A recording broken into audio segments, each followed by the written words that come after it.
Roll call. Gray. Here. Harding. Here. Melton. Here. Pauls. Here. Palermo. Here. Festersen. Here. Mr. President. Here. Please stand for the Pledge of Allegiance and remain standing for opening remarks by Councilmember Brinker Harding.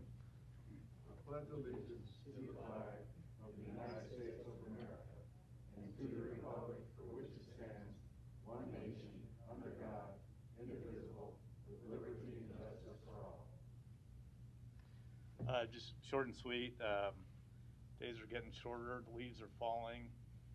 Colors of the leaves are, the colors of the leaves are falling. The wind's blowing them around. We have 2 agenda items today that deal with snow.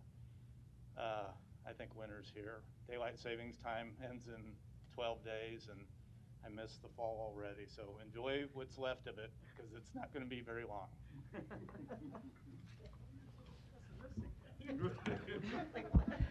An affidavit of publication is on file for the pre-council and city council meeting, and a current copy of the Open Meeting Act is posted in a white binder on the east wall of the legislative chambers. Good afternoon, everyone. Welcome to this meeting of the Omaha City Council. We thank you for joining us today. As a courtesy to those in attendance, as well as to facilitate the conduct of our business, we ask that you please turn off or silence all electronic devices. Madam Clerk. Item 6, a resolution to approve the preliminary plat for North Streams Replat 1, located southwest of 202nd and I Streets. Planning Board and Planning Department recommend approval. The public hearing on item 6 begins at this time. Are there any proponents? Yes, Mr. President, members of the council, Larry Jobin, 11440 West Center Road, appearing on behalf of the applicant. This is simply just a replat of an area that's already been platted and approved by this council. There's really no change in the lots, just a little bit of change in the public right-of-way, but the lot configuration is essentially the same. So with that, happy to answer any questions. Thank you. Are there any other proponents? Are there any opponents? The public hearing is closed.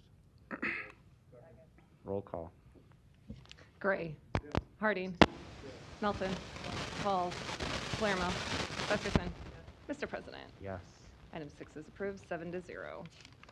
Item 7, a resolution to approve the preliminary plat for Anchor View located at 17550 Potter Street. Planning Board and Planning Department recommend approval. The public hearing on item 7 begins at this time. Are there any proponents? Yes, Mr. President, members of the council, Larry Jobin, 11440 West Center Road, appearing on behalf of the applicant. This is just another phase of the Anchor Point development that's adjacent to the Anchor Point Villa properties. So with that, I'm happy to answer any questions. Thank you. Are there any other proponents? Are there any opponents? The public hearing is closed. Roll call. Gray. Harding. Melton. Pauls. Palermo. Festersen. Mr. President. Yes. Item 7 is approved, 7-0. Items 8 to 10 can be considered together for Fairmont Creamery located at 12th and Jones Street. Planning Board and Planning Department recommend approval. Item 8, an ordinance to rezone this property from DS to CBD district. Items 9 and 10 are resolutions to approve the preliminary plat and final plat for Fairmont Creamery. The public hearing on items 8 through 10 begin at this time. Are there any proponents? Morning, Mr. President, members of the council. Mike McIntosh, 14710 West Dodge Road. Here with Lamprey and Earson representing the owner. This is a fairly simple kind of cleanup plat and rezoning, but happy to answer any questions. Thank you. Are there any other proponents? Are there any opponents? The public hearing is closed. Second, roll call. Gray. Harding. Melton. Pauls. Palermo. Festersen. Mr. President. Yes. Items 8 through 10 are approved, 6-0. Harding abstains. If we could keep the front center row empty, you can sit on the sides if you like. We're doing that so the speaker can have distancing. Thank you. Item 11, a resolution to approve the 1420 Rose Court Tax Increment Financing Redevelopment Project Plan located at 1420 Villa Rose Court in an amount up to $250,000. The public hearing on item 11 begins at this time. Are there any proponents? Yeah, good afternoon. Don Seaton, on behalf of the Omaha City Planning Department. The 1420 Rose Court TIF project, it's a row house project. Holy Name Housing is undertaking the project. It's an affordable housing project. You may recall the property. It's located just north of I-80 near 13th Street. It's rezoned recently. They plan on doing 16 row homes. They're arranged in 3 structures. Low-income housing tax credit project. There's also some city home funds in the project. Holy Name's been very busy in the north part of the city. It's nice to see a little bit of affordable housing in the south part of the city as well. This is a $6 million project. They're requesting $250,000 in TIF support. It's been approved by the TIF committee and by the planning board. We ask for your approval. Thank you. Are there any other proponents?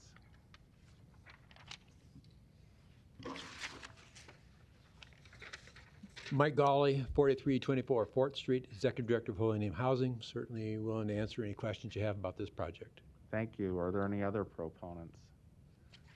Are there any opponents?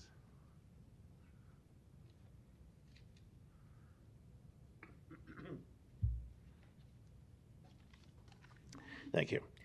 Larry Storr, 5015 Lafayette Avenue, Omaha, 68132. I am against item 11, as I am against practically all tax increment financing descriptions, and this is the reason why. Particularly now that a description on our election ballot this time describes it as a period of repayment. Well, repayment by who? The builder or the property owners in the area. They want to extend it to 20 years instead of 5. And I guess this is under the home rule charter and stuff, so we're now in the business of mortgage lending. But you know, if you think about it in just plain common sense terms, it's like a bait and switch or a wimpy burger. I'll pay you tomorrow for a hamburger today, next 20 years. It's who's going to guarantee that the builder actually pays that? I don't think that's the case. I think what you're betting on is that the property owners will actually pay it from higher property taxes over a 20-year period, higher and higher and higher. We're already number 8 in the nation for high property taxes. People are moving out because of it. As soon as we're number 10, which won't be very long because all of these things are going up around Omaha, pretty soon there won't be enough people to sell them. Then who's going to pay for destruction of those properties? Thank you. Are there any other opponents? Public hearing is closed. I have Councilmember Gray. You're recognized. Thank you, Mr. President.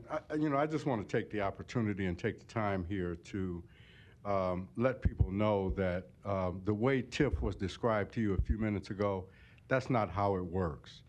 And for an individual to continue to come down here and misrepresent information is, first of all, disrespectful to this council, number one. But number two, it leads the community to believe something that isn't true. The fact of the matter is, if you want to know more about TIF and how tax increment financing works, you can talk to Don or you can talk to Bridget Hadley about how that works. They will tell you how, as TIF projects have come on the rolls over a period of more than 20 years or so, how those projects have paid themselves off. They don't use taxpayer dollars to do that. Those are dollars that the developer has to pay over a period of time for this project. So when you hear these kinds of things, sometimes we as a council let it go. Today, I'm not letting it go. The fact of the matter is that TIF works, and it works primarily in areas of low income where poverty is strong. In other areas, it gives the opportunity for development in those areas that but for TIF would not have occurred. So for those who are in the listening audience today who may be watching on television, the way it was described to you earlier by the opponent that got up is totally wrong. And if you want more information about it, Don is more than willing to do it. I know Bridget Hadley does it on a regular basis. We have a TIF committee. They can send you the documentation on TIF over the years and how each of these projects have paid themselves off. And the fact of the matter is but for TIF, some of these projects would not have occurred. And if they don't occur, those are projects that are not on the that would not have been on the tax rolls today, but for that. And so then the city and the county and others and the school districts and others are starting to, they recognize that when they get this money back over a period of time, they know how this works. So I just want people to do your homework, because there's some people that come in here who don't even bother to do their homework. But do your homework and you'll find out how well TIF works and how well it's been working over the years. Thank you, Mr. President. And with that, I'll make a motion to approve. Thank you, Councilmember Gray. Councilmember Melton, you're recognized. Thank you, and I seconded Councilman Gray's motion to approve. And actually, I was just on, if you go to the Omaha City Council, to our agenda, and you click on the TIF application, you know, it gives you all the information. Everything that Councilman Gray just said is actually detailed for purposes of each and every project, and it gives the cost-benefit analysis. So all you have to do is go and read it, and you can read it for each individual project. And it upsets me too that every time they said, how are we gonna pay it back, and we're a bank and we're loaning money. TIF is not a loan. We've gone through it before, but for everybody else out there, I know Mr. Storr, we've done it over and over and over. This is not a loan from the city. It's simply we defer the increase in property tax over time, but the developer still has to pay the full amount.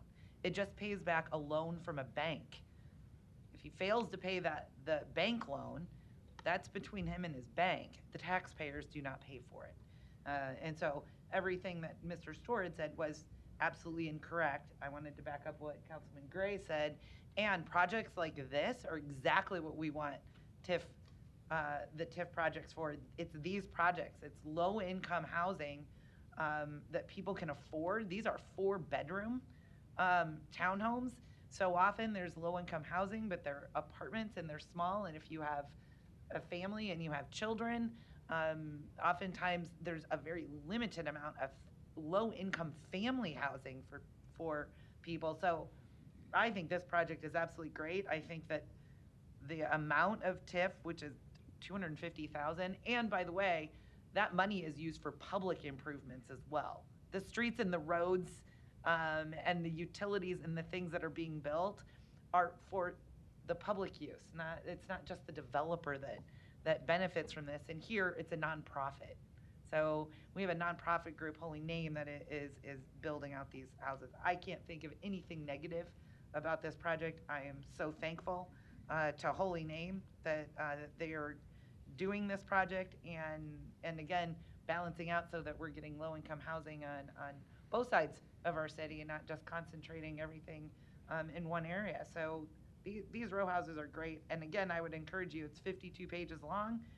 If you want to see the cost-benefit analysis and see the truth of where the money comes from, who pays it, not the citizens of Omaha or the taxpayers of Omaha, please click on the agenda item. It's item number 12, or item number 11, and you can look at the entire TIF application. So, thank you.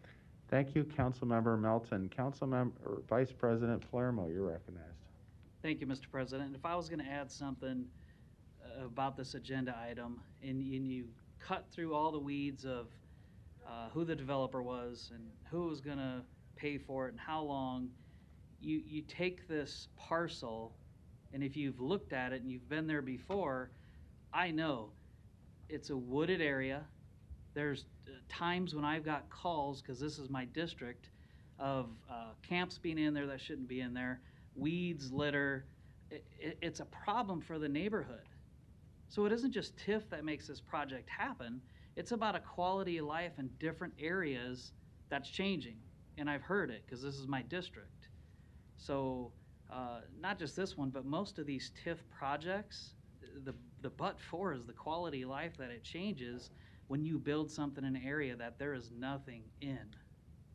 Thank you. Thank you. We have a motion and a second. Roll call. Gray. Yes. Harding. Yes. Melton. Yes. Pauls. Yes. Palermo. Yes. Festersen. Yes. Mr. President. Yes. Item 11 is approved 7-0. Item 12, a resolution to approve the 24th and Q Streets Southeast Community Redevelopment Area designation. The public hearing on item 12 begins at this time. Are there any proponents? Yeah, good afternoon. Don Seaton, Omaha City Planning, on behalf of this item. I appreciate Councilman Gray's comments in particular on how we use TIF to direct development activity, give incentives to certain areas of the city. If you look at the kind of lavender areas on the map here, let me zoom out a bit, excuse me. Those are areas that have been designated as community redevelopment areas, or a CRA. You can only do TIF within an area that's been designated as a CRA. So it's a tool that helps us direct redevelopment activity where we'd like to see that activity take place. If you could slide the mic with you, please. Mike? Okay, so for today, we have a request from a developer who would like to have a new area designated as a CRA. It's this area in yellow here, kind of South Omaha. If I swap it out for a little bit clearer view, it's an area pretty much along Q Street and south of Q Street. The developer is looking at doing a senior housing project using low-income housing tax credits. Looking at the southeast corner of 23rd and Q. It's a site that was formerly occupied by the St. Agnes Church. We get the request from the developer and we do an examination of the area. I could go into a great deal of detail on the state criteria, state law criteria for CRA designation, and for the process we use for studying. With all the items on the agenda, I think I'll try to hit the highlights today and keep it brief instead. But anyway, we typically use demographic data and building condition data. And since we're using demographic data, census boundaries work best for us. In this case, the area outlined by yellow, part of which is actually already in a CRA, and part of it which is right next to an existing CRA. That's a census block group. Census block group 1 of Census Tract 28. So we look at the demographic data, we do a field survey of the area to look at building conditions, and we also look at the assessor records for building conditions. And long story short, city planning has found this area to be eligible for CRA designation. It's based primarily on 3 factors. One is building age. Building need to be more than 40 years of age or older on average. Here they're about 79 years of age. By the assessor records, they're actually 120 years of age or older on average. Per capita income of the population within the area is about half that of the city as a whole. Per capita income is $15,000 and the city's is about $30,000. And the third is the building conditions. It's not horribly blighted in the area, but there is some deferred maintenance. It is an older neighborhood with older buildings. You look at the county assessor data, about 41% of the buildings are about fair or a little bit below fair. I would note also that the, excuse me, the prospective developer engaged in community outreach activities. We had a neighborhood meeting on July 16th. We only had one person show up. There were no objections to the proposal. We did notify all the neighborhood associations in the area. Designation of this area has been approved by the Planning Board, the TIF Committee, and we ask for your approval. Thank you. Are there any other proponents?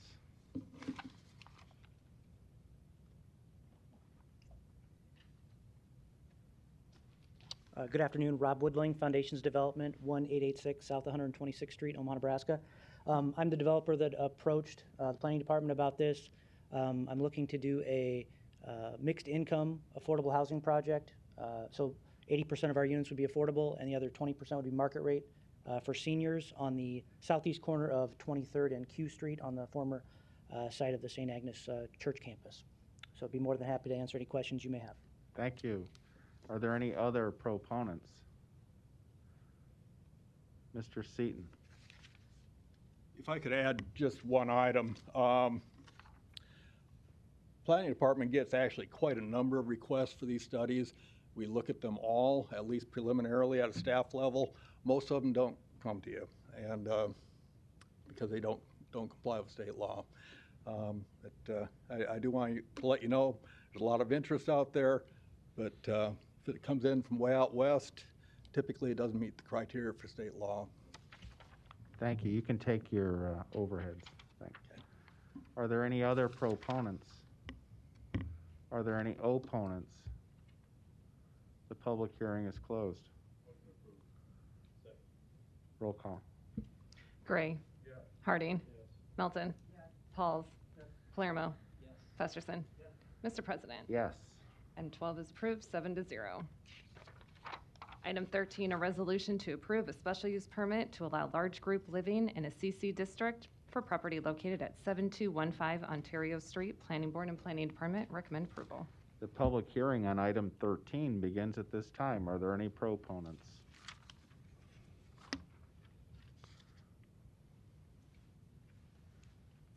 Is this light? He'll turn it on. Okay.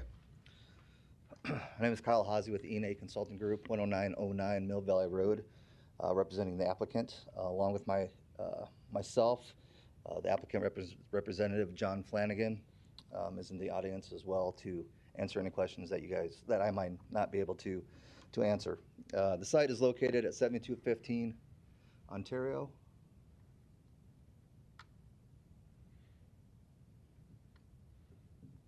Just west of the Burger King? Just west of the Burger King. So we have the Burger King fast food restaurant here on the east. There's a DoubleTree Hotel that is to the east as well. We have single-family residential across the street on the north, and then multifamily residences on the west. The site is currently zoned CC and is 1.8 acres in size. There is an existing one-story, 19,000 square foot office building on the site. The project that we are discussing is a large group living facility, which is allowed within the CC zoning with an approved special use permit and what we are asking for today.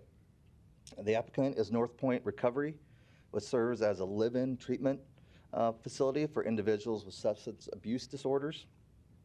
They provide a voluntary 28-day program.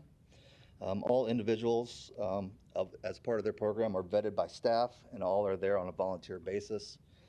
They do not receive any court-ordered individuals, and all the individuals pay privately or through their insurance.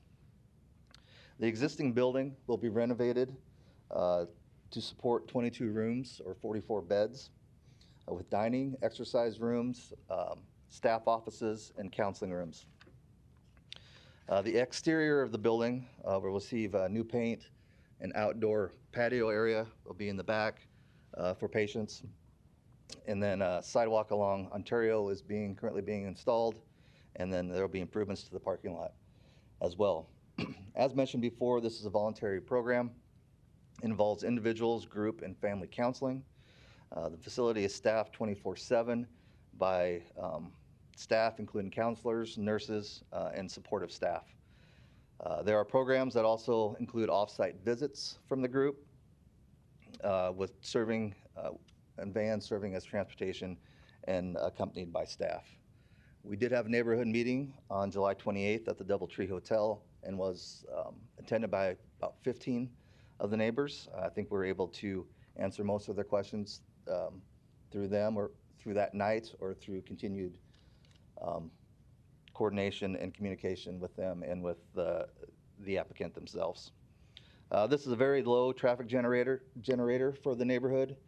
Most patients are dropped off by family members or employees, and they do not have their own vehicles on site generally. Family members will come for visitation and family counseling. Otherwise, only employees will be at the site on a daily basis. With that, I'll make myself available for any questions that you might have. Thank you. Are there any other proponents? You can take your overhead sheet. Are there any opponents? The public hearing is closed. second. Roll call. Gray. Harding. Melton. Pauls. Palermo. Festersen. Mr. President. Yes. Item 13 is approved, 7-0. Item 14, an application to consider a Class I liquor license for Mahalo Polk Company located at 6920 Pacific Street, Suite 110. There is a request to postpone this to the October 27th meeting. We have advertised a public hearing on this, so if anyone came down either as a proponent or opponent who wishes to be heard, you may, but you just heard the motion to lay over. Public hearing is closed. We'll continue the public hearing as part of the motion. Is that correct? Correct. Roll call. Gray. Yes. Harding. Yes. Melton. Pauls. Yes. Palermo. Festersen. Mr. President. Yes. Motion passed, 7-0. Consent agenda. Any member of the City Council may cause any item placed on the consent agenda to be removed. Items removed from the consent agenda shall be taken up by the City Council immediately following the consent agenda in the order in which they were removed, unless otherwise provided by the City Council Rules of Order. The public hearing on agenda items 15 and 16 were held on October 6, 2020. Roll call. Gray. Harding. Melton. Pauls. Palermo. Festersen. Mr. President. Yes. Motion passed, 7-0. We're going to remove items 35 and 36 from the consent agenda. Does anyone wish any other items removed from the consent agenda resolution? Seeing none, the public hearing on agenda items 17 through 34 and 37 through 46 begin at this time. If you wish to address the City Council regarding any of these items, please come to the microphone, indicate the agenda item number you wish to address, identify yourself by your name, address, who you represent, and if you are a proponent or opponent.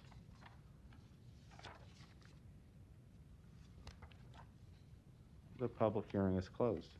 Motion to approve items 17 through 34, 37 through 46. Roll call. Gray. Yes. Harding. Melton. Pauls. Palermo. Festersen. Mr. President. Yes. Motion passed, 7-0. Item 35 is a resolution to approve the utility agreement with Unite Private Networks LLC with the city's 100% share of the project costs estimated to be $1,976.72 for the 120th Street improvements from West Maple to Fort Street projects. And I believe there's an amendment. The public hearing on item 35 begins at this time. Are there any proponents or opponents? The public hearing is closed. Was there an amendment? An amendment of the whole was distributed, a new resolution with a correction.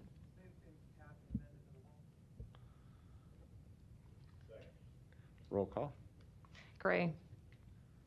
Yes. Harding. Melton. Pauls. Palermo. Festersen. Mr. President. Yes. Motion passed, 7-0. Item 36 is a resolution to approve the professional services agreement with AECom Technical Services, Inc.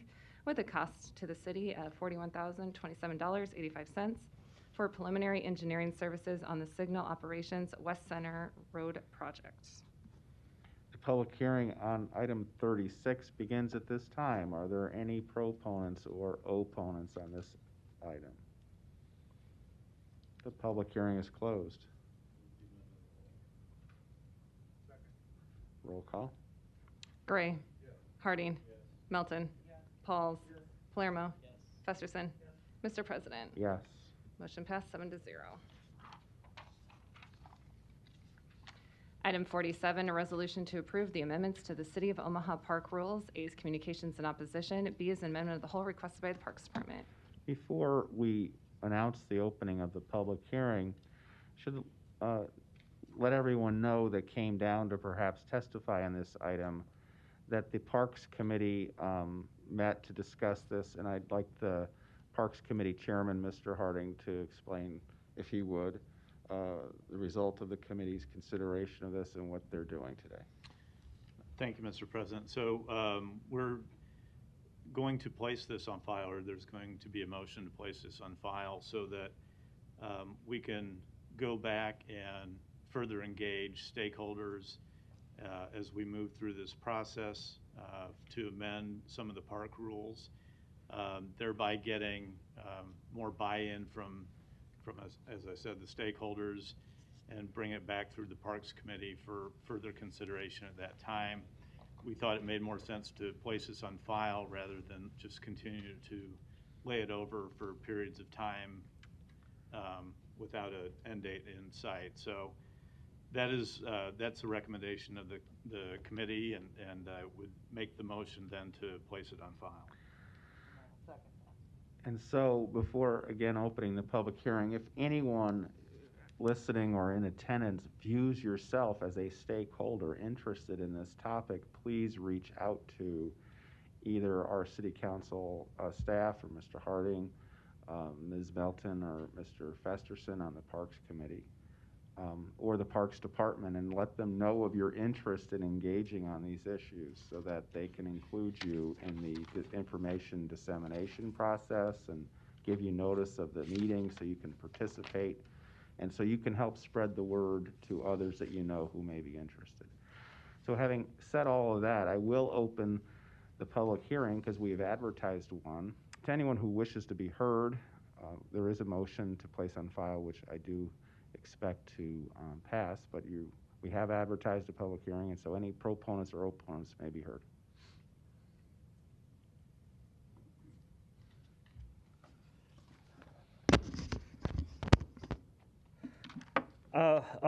Scott Blake, 2316 North 52nd Street. I'm kind of an opponent-proponent. I think maybe more of an opponent. Let me explain. So, unfortunately, I am still opposed to most of the rules. The wording on line 17 is confusing. I've got a couple of rhetorical questions for the Parks Department to think about. So first, are e-bikes allowed on the trails? Pretty sure the answer is yes. Second, do e-bikes have a motor? So I know the answer is yes to that. So if e-bikes have a motor, and the park rules say no motor-driven devices of any kind, how is a normal person supposed to understand this? Do we expect the average citizen to know the specifics of Nebraska state law, LB 95, which expanded the definition of a bicycle to include e-bikes with an electric motor not bigger than 750 watts? If parks can make a separate rule for winter activities like skiing, hockey, ice fishing, sledding, and snowmobiling, they should probably make separate rules for e-bikes, gas-powered vehicles, and scooters.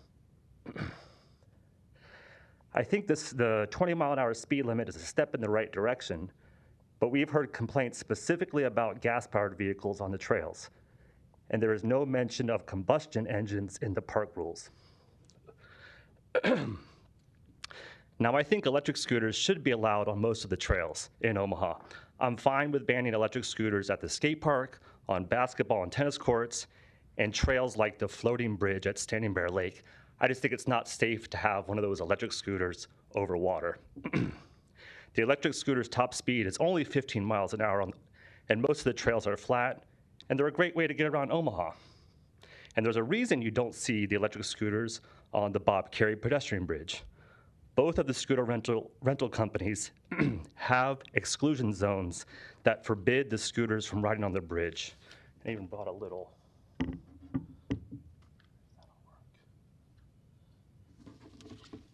So the parks could reach out to Lime and Bird, or the scooter companies, and work on getting these exclusion zones.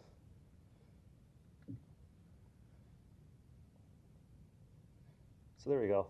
And you can see the Bob Carey pedestrian bridge is already in the exclusion zone. So if you try to ride a scooter over the Bob, it just shuts down. So I actually reached out to Bird and Spin, and they knew nothing about this. So as part of that engagement, I would suggest that parks also reach out to Bird and Spin. Finally, I would like to talk about what the new signs are going to look like. But first, let's look at the old signs. We found these signs installed throughout the city a couple of weeks ago. Sarah Johnson contacted Jake Linder, and they were eventually taken down, but how much time and taxpayers' money was wasted on making these signs, installing them, removing them, all before the park's rules were ever approved? I'm still learning how all this works, but the process seems a little bit backwards and inefficient. Your time has expired. And I'm glad it's being held over. Thank you. Thank you. Does anyone else wish to testify?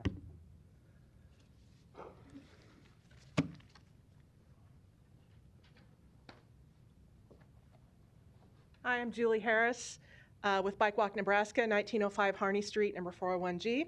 I just want to thank you for laying this or putting this on file. I think it's the right move. We can't get the best policy without the right process, and I think we do need to engage the stakeholders, not just the bicyclists, but the runners. Everyone needs to come together and solve this problem. We did it that way when the College World Series moved to downtown and we needed to address the pedicabs. It worked well. Let's do that again and get it right before we move forward. Thank you.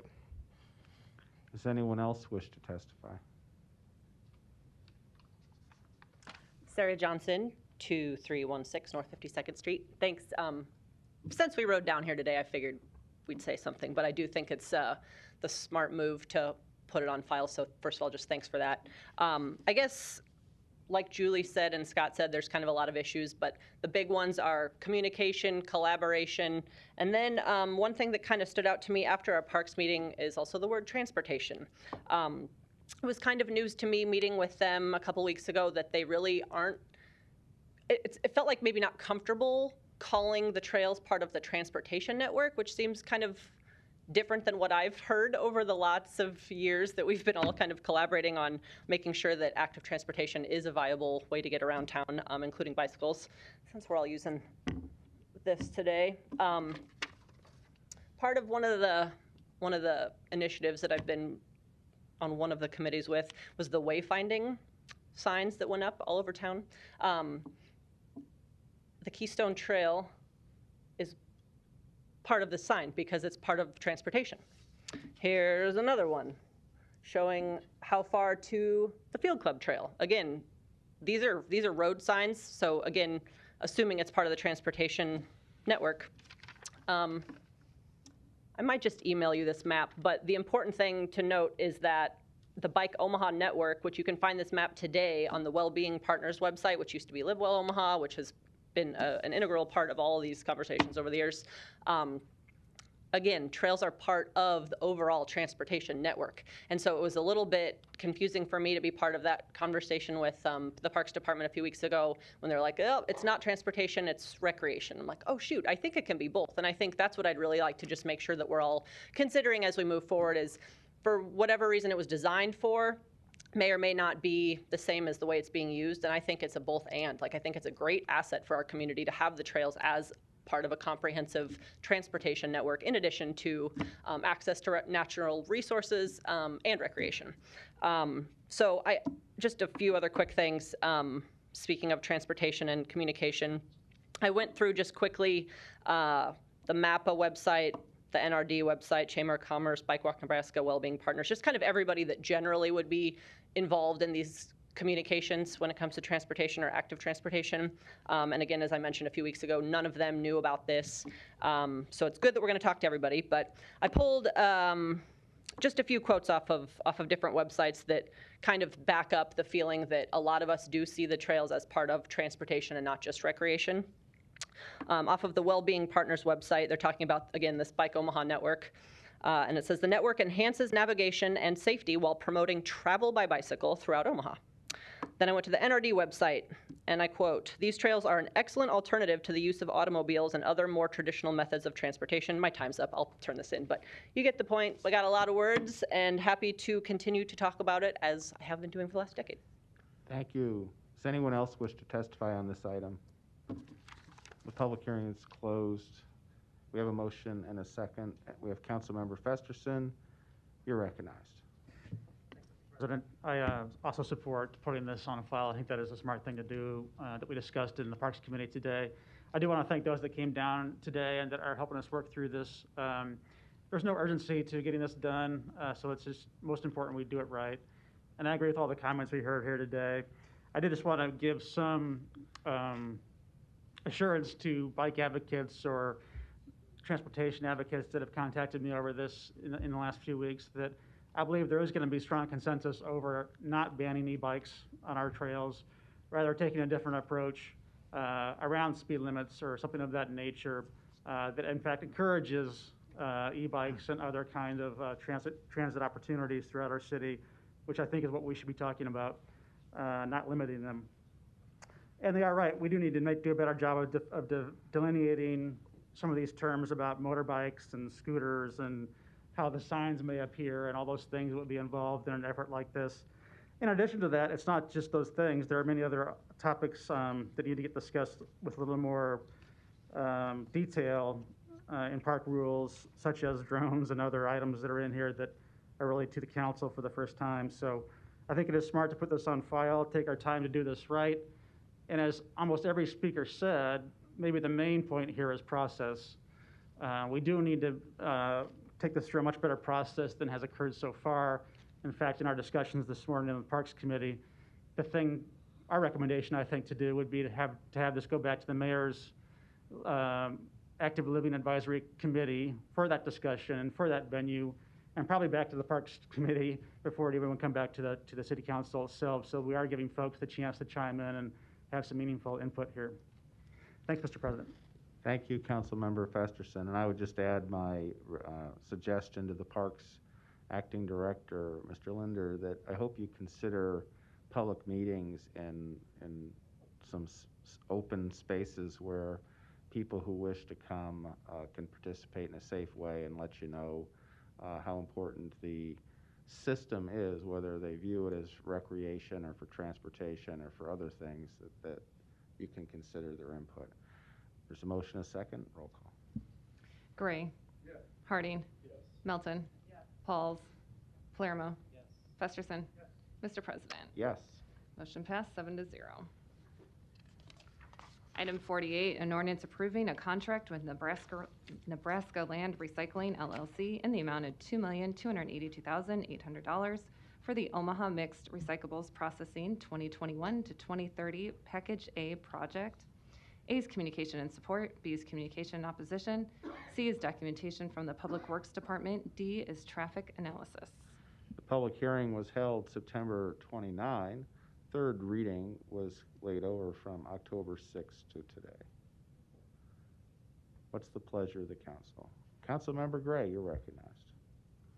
Thank you, Mr. President. I just wanted to, because I won't be supporting this today, and I just wanted to give, I just wanted to say very quickly what, some of the reasoning is behind that. I think people have known all along that my concern has been about a 10-year contract, as opposed to a 5-year contract. I can't make myself comfortable with a 10-year contract.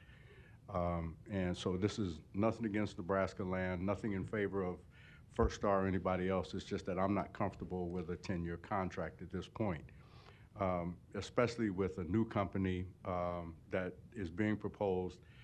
I would like to see them, I would like to see, how that works out over a period of time before, and I would be willing even to do a 5-year with an automatic 5-year extension if certain protocols were met. But at this point in time, I can't make myself comfortable with a 5-year contract.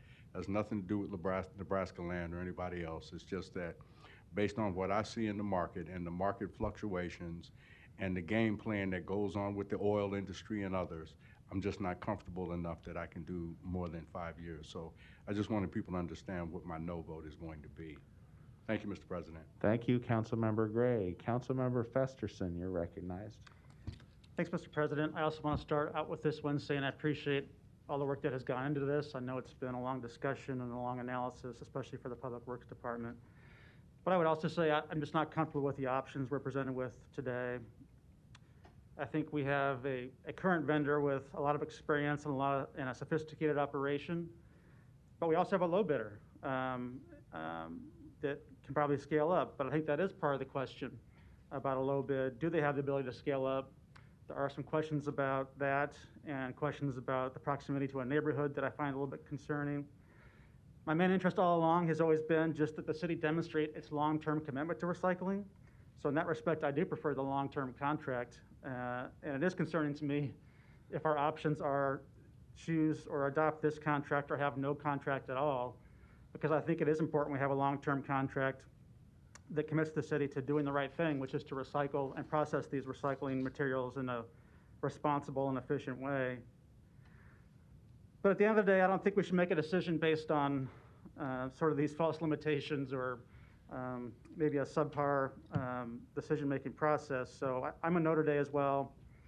I do hope, though, that we consider another bidder or even a rebid process to get where we need to be. And I will hold the administration to their commitment 2 weeks ago, which is regardless of what we do here in terms of a plan B, whether that's a rebid or choose another bidder or approach it from a retail rate perspective for a period of time, that we will not be taking materials to the landfill. That would be an unacceptable outcome for all of us. Thank you. Thank you, Councilmember Festersen. Councilmember Melton, you're recognized. Well, thank you. And, you know, I've really struggled with this one as well.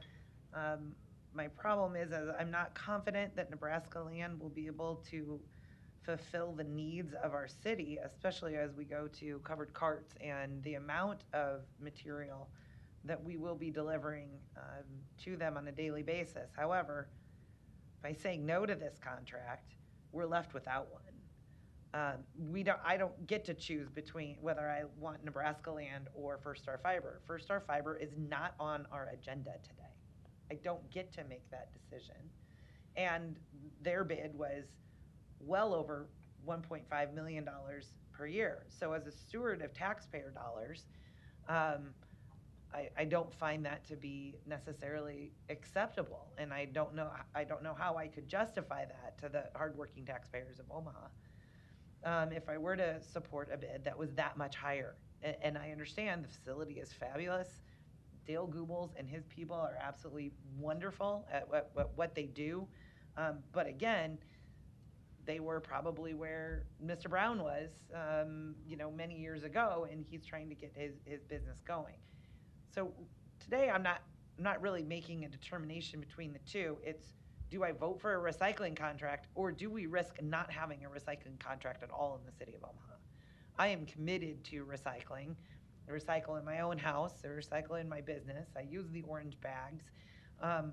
My kids do it. My nieces and nephews do it, right? Because we're all taught that we need to care for the environment. We need to care for our earth. And one of the easiest ways we can do that is simply to recycle. All we have to do is put it out on our curb once a week, and somebody comes, takes it away, and recycles everything. So we couldn't make it any easier.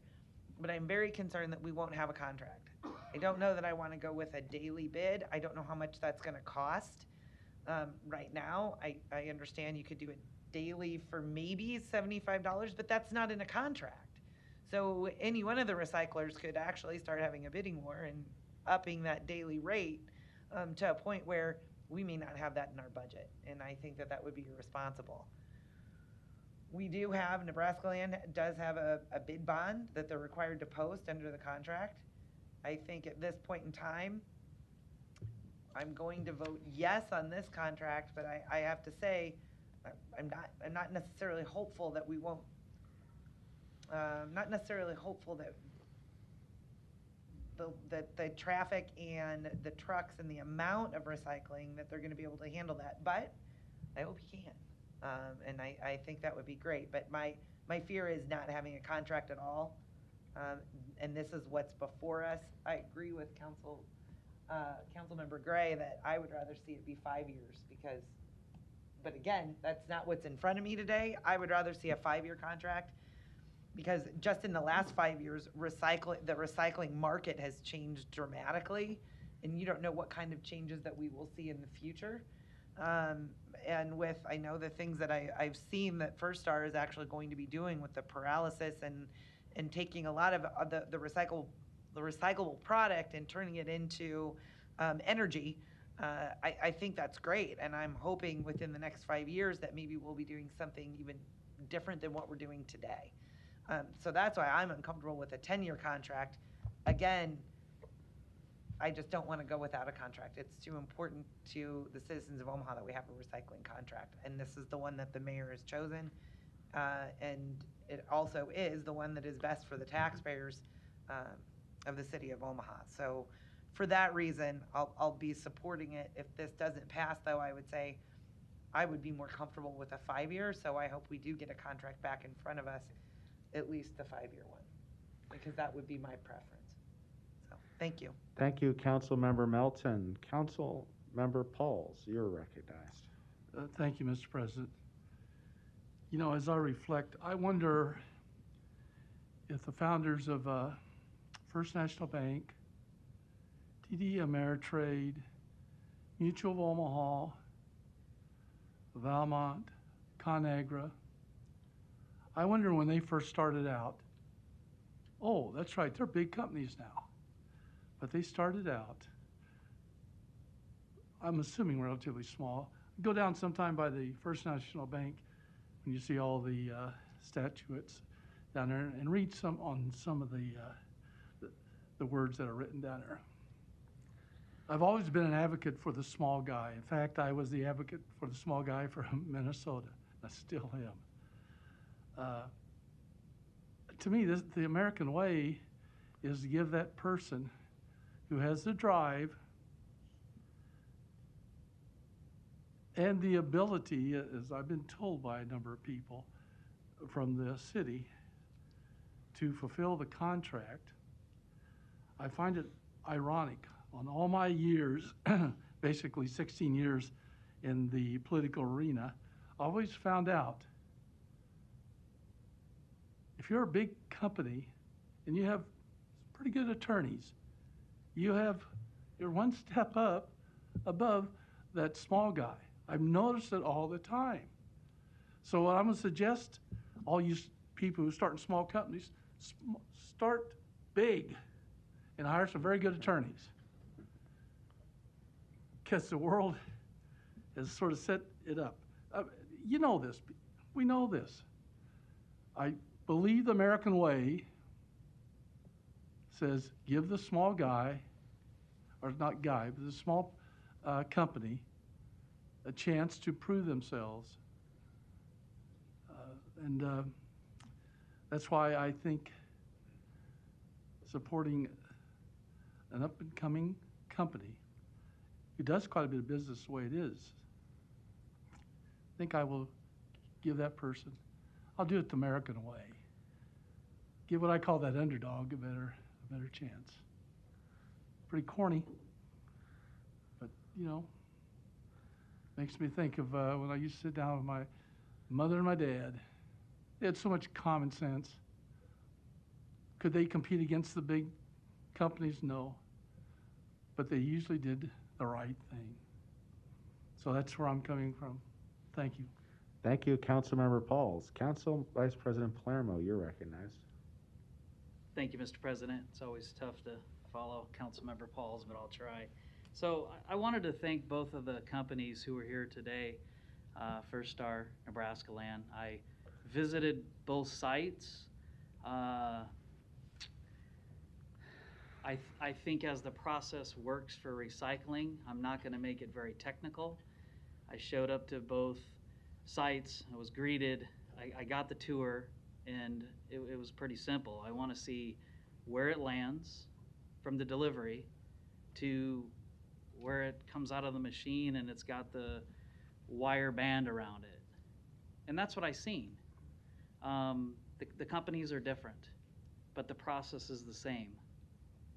What we have in front of us, as you heard, is a contract for 10 years with Nebraska Land. But it didn't start recently. I've been part of the Public Works Committee for 4 years, the last 2 as the chair of Public Works.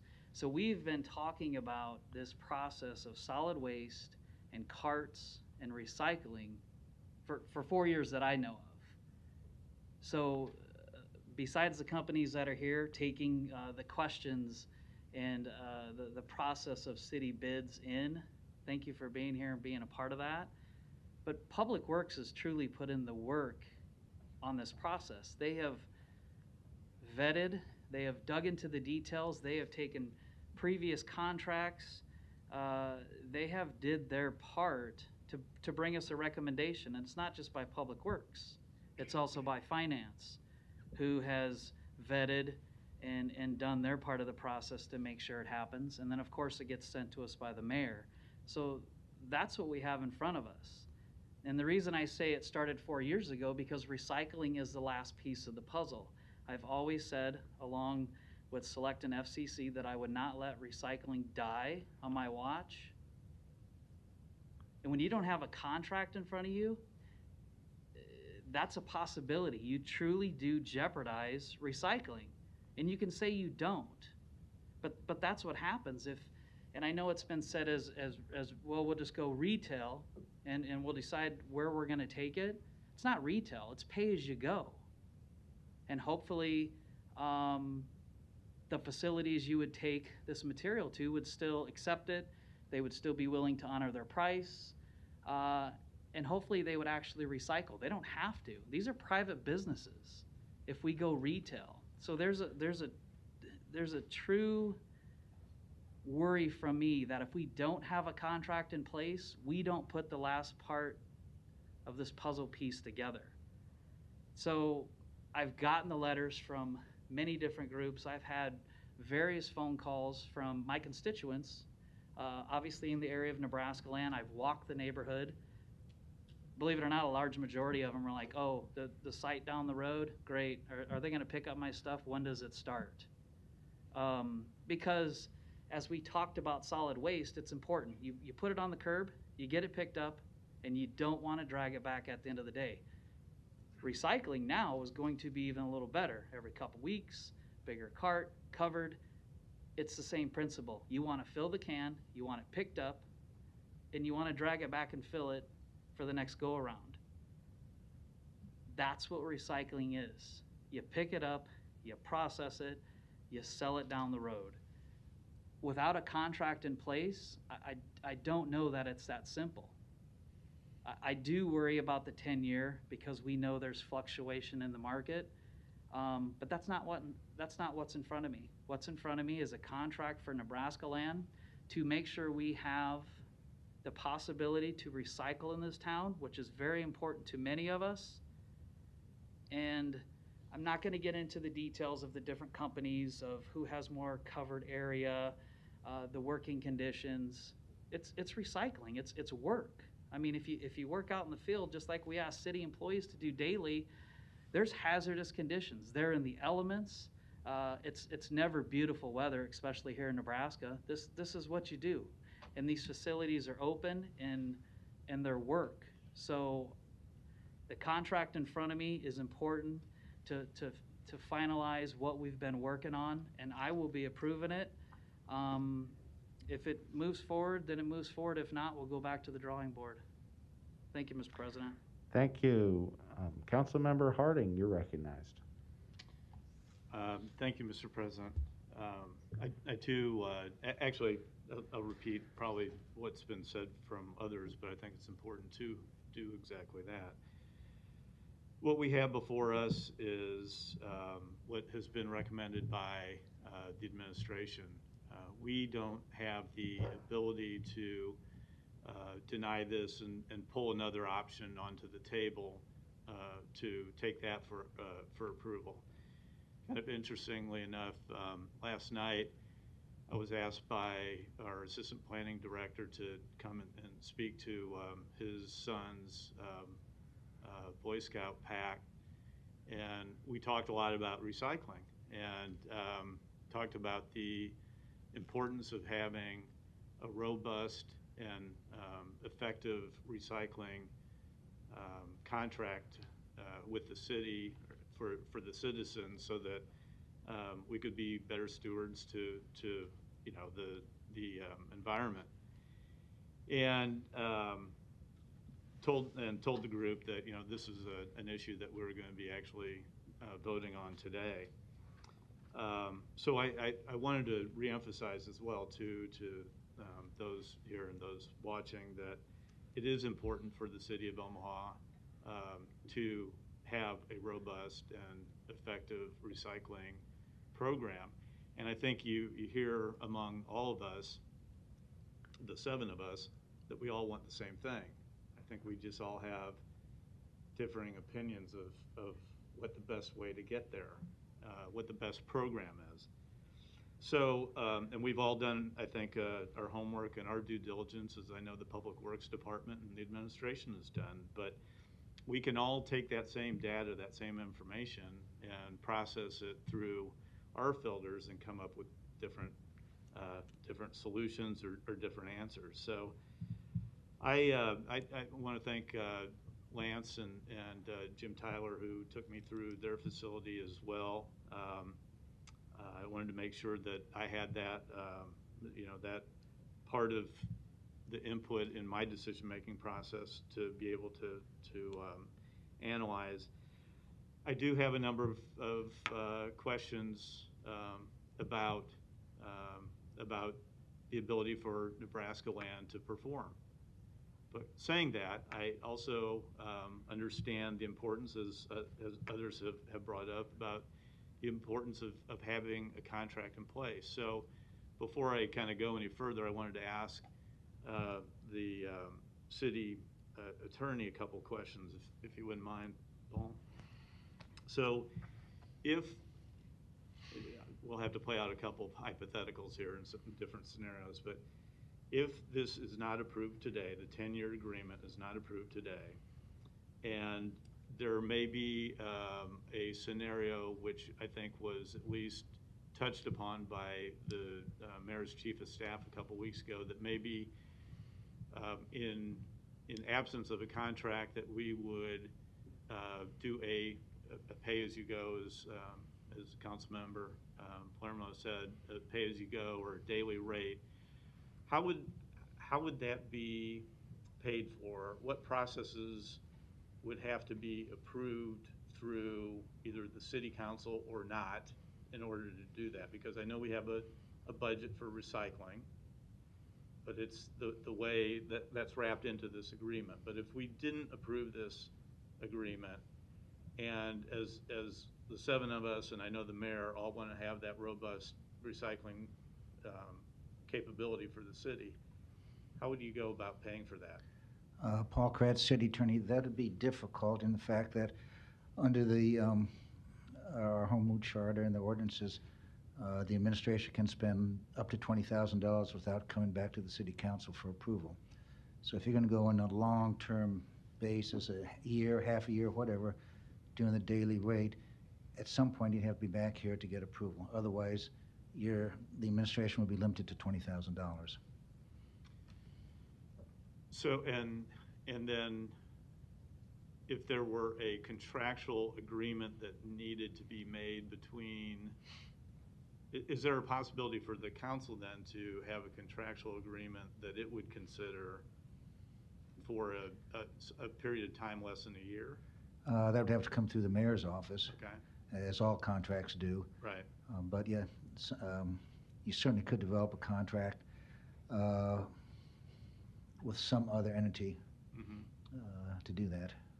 As a quick aside, that was one of the things we talked about at Mr. England's son's event last night. Is we talked about the form of government we have here in Omaha. It's basically what's commonly referred to as a strong mayor, weak city council arrangement, where the mayor proposes, the city council disposes, which is basically what you just illustrated there. Okay, so again, so now I want to go back to the importance of having that agreement, and I think I think Councilmember Gray and I would agree that maybe the shorter term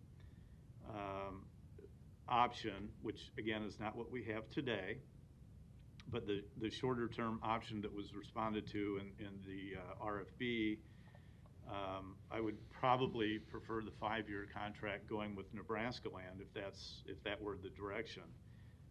But again, that's not what we have to vote on today. So what we will be voting on again is the 10-year with Nebraska land.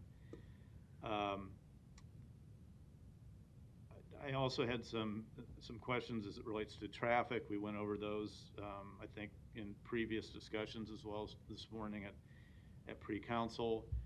I'm concerned about the number of trucks that hit the facility probably in a concentrated period of time in the afternoon, what that impact is not only to the neighborhood, but to the facility itself and being able to process that. There are still details that we don't have necessarily in front of us to consider as it relates to the flow of traffic, if you will, through the facility itself, with if it's a one scale system, if it's a two scale system, how much of the apron, if you will, actually gets opened up enough for additional materials to be dumped from the trucks that enter while they're being processed with the skid loaders to move it about and into the actual kind of conveyor belt process that it would go through. So I want to have the ability to have that contractual arrangement and not on the day-to-day or pay-as-you-go kind of what might be an option or what's been at least floated as a possible option. I think it's important to have that contractual agreement, and therefore, with some confidence, knowing that the Public Works and the administration and their, I guess, comfort level, knowing that they can continue to work maybe to get it to that point. Again, I would rather, for that reason, prefer the 5-year agreement as well as prefer a 5-year agreement for all the changes that that might occur in this recycling process moving forward. 2 other quick points, and then I'll close up. One, I would truly have wished to have seen an option in this RFB be just pay the flat rate of a daily rate, if you will, but contracted daily rate, and not have the city share in the revenue of the processing of the materials.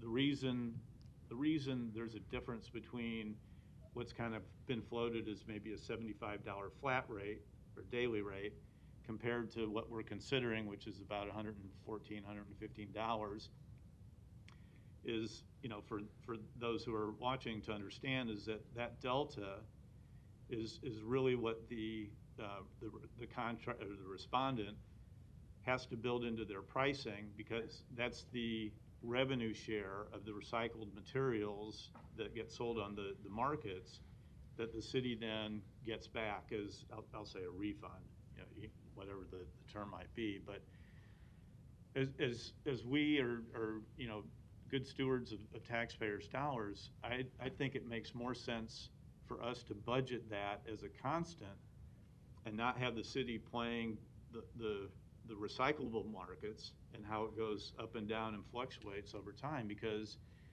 currently we're not receiving any of those revenues. So that would be a downtime for us.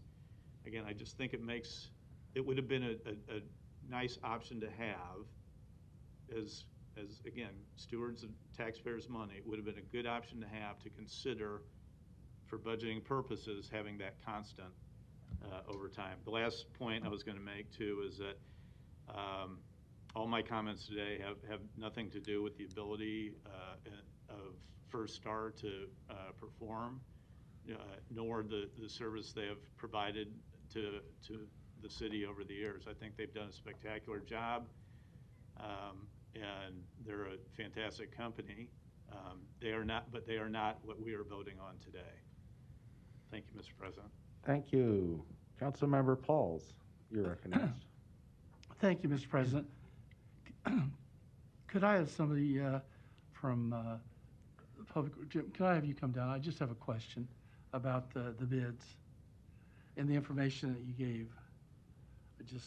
Mr. Tyler, welcome.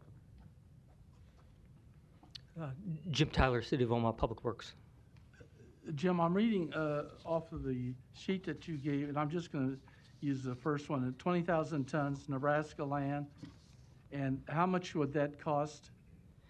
So this, you're talking about this sheet. Do you want me to put it on the? Yes, put that on, yes.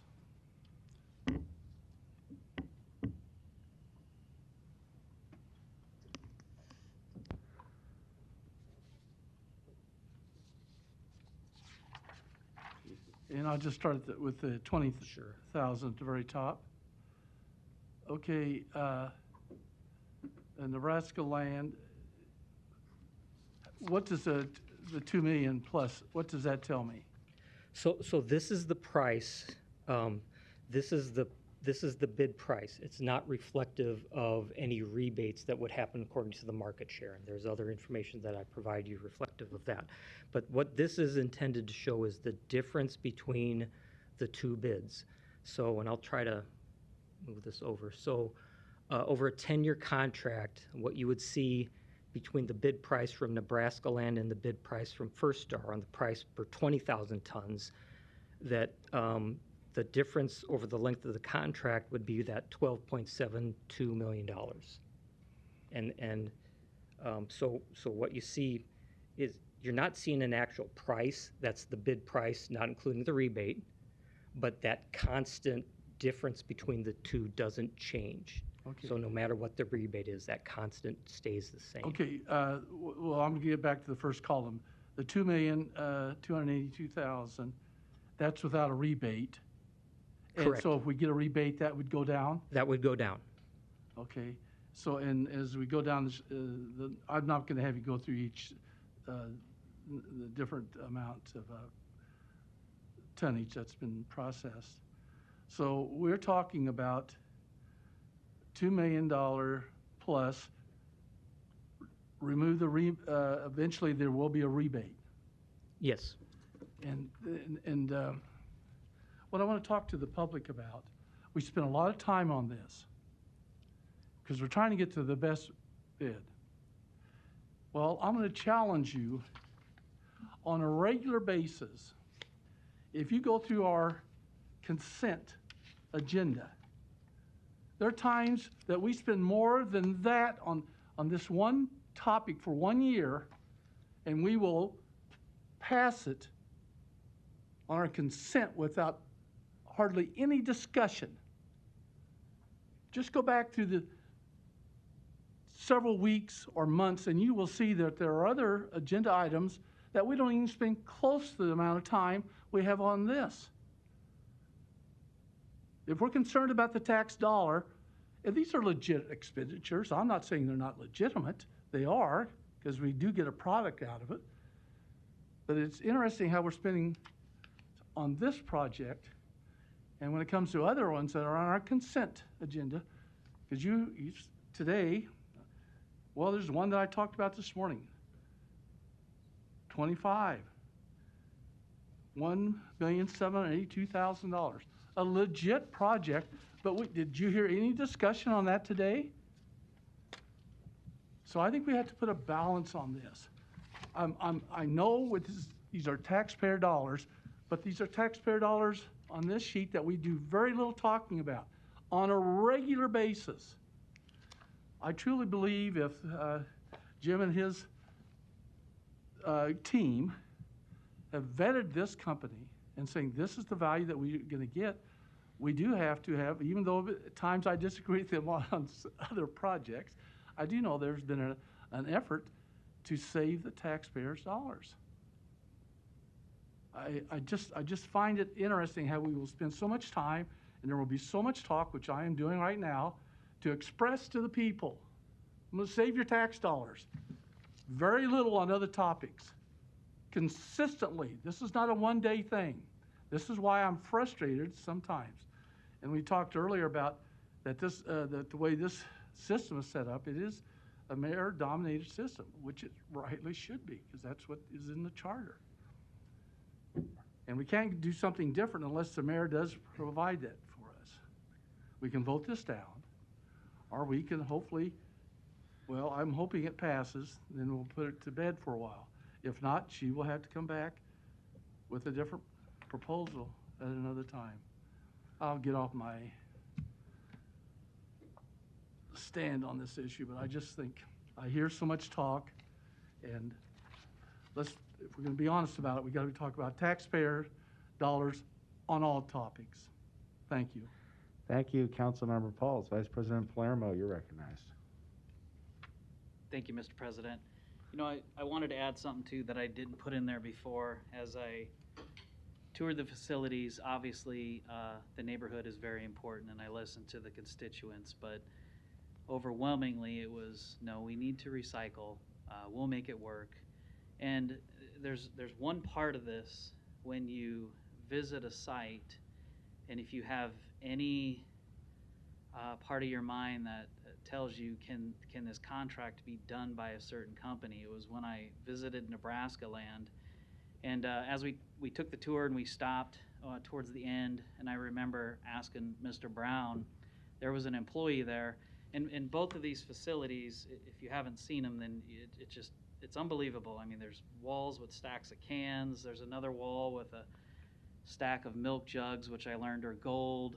And I think that's where the employee was along this line as the recyclables were pushed in, up the conveyor, this way, that way, sorted out. And I had asked Mr. Brown, I said, so, you know, you don't have as many employees. Your facility, although the covered area is bigger, your facility overall isn't as big. You need to work on picking up litter.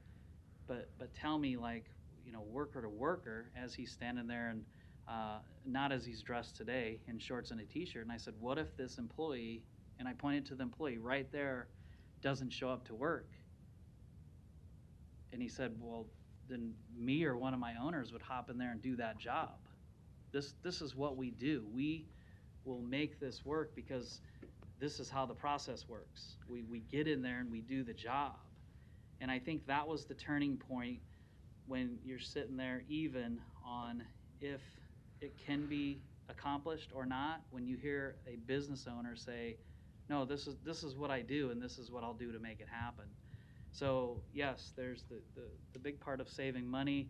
Councilmember Pauls is always right when he talks about us just stamping stuff that we approve much more than the savings of this and don't even have discussion.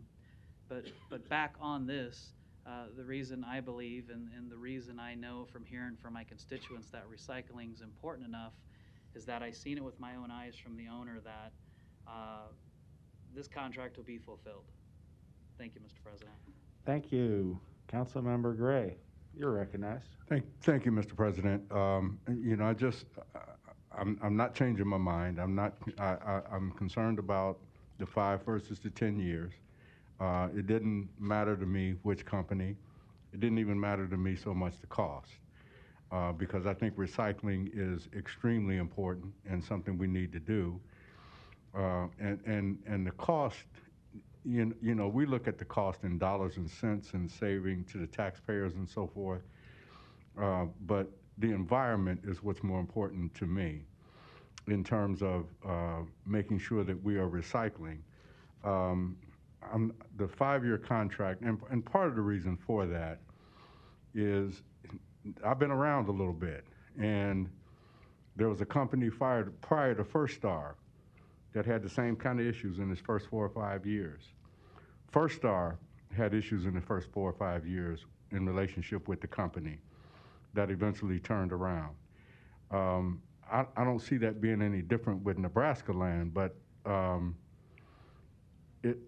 I guess I just have to say that the 10 versus the 5 years is really what's, you know, driving my decision not to be supportive of this time, because I've seen too often where in that first 5 or 6 or 7 years, there are a lot of changes. There are a number of unexpected things that happen from time to time, you know, that we just didn't account for in the bid process. Whether we did or we didn't in this process, I'm not really sure. I'm hoping that we did, but you know, for me, you know, I just, like I said before, I can't get, because of the volatility of the market, because of things that have been done that have been questionable at the national level.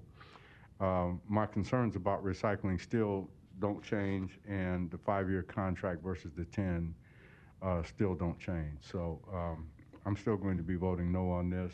If it passes, I wish I wish Nebraska land a lot of luck. And I'll be supportive in any way that I can. But, you know, in terms of the 5 versus 10 years, I'm not going to move off of the fact that I think there needs to be a 5-year contract as opposed to a 10. And even though I know it's not here, I'm hoping that we can renegotiate something, but I'm just not comfortable with 10 years. Thank you, Mr. President. Thank you. Mike, I won't repeat what I said on the 6th, that I had a lot of concerns regarding the abilities of this proposed contractor, Nebraska Land, to perform and meet and or exceed the expectations in the contract. And I've talked about those at some length. I'll give Mr. Brown a tip of the cap. He's a very confident spokesperson for your company. And, you know, maybe in time you will prove my concerns wrong. And I'd like nothing more than to see you do that.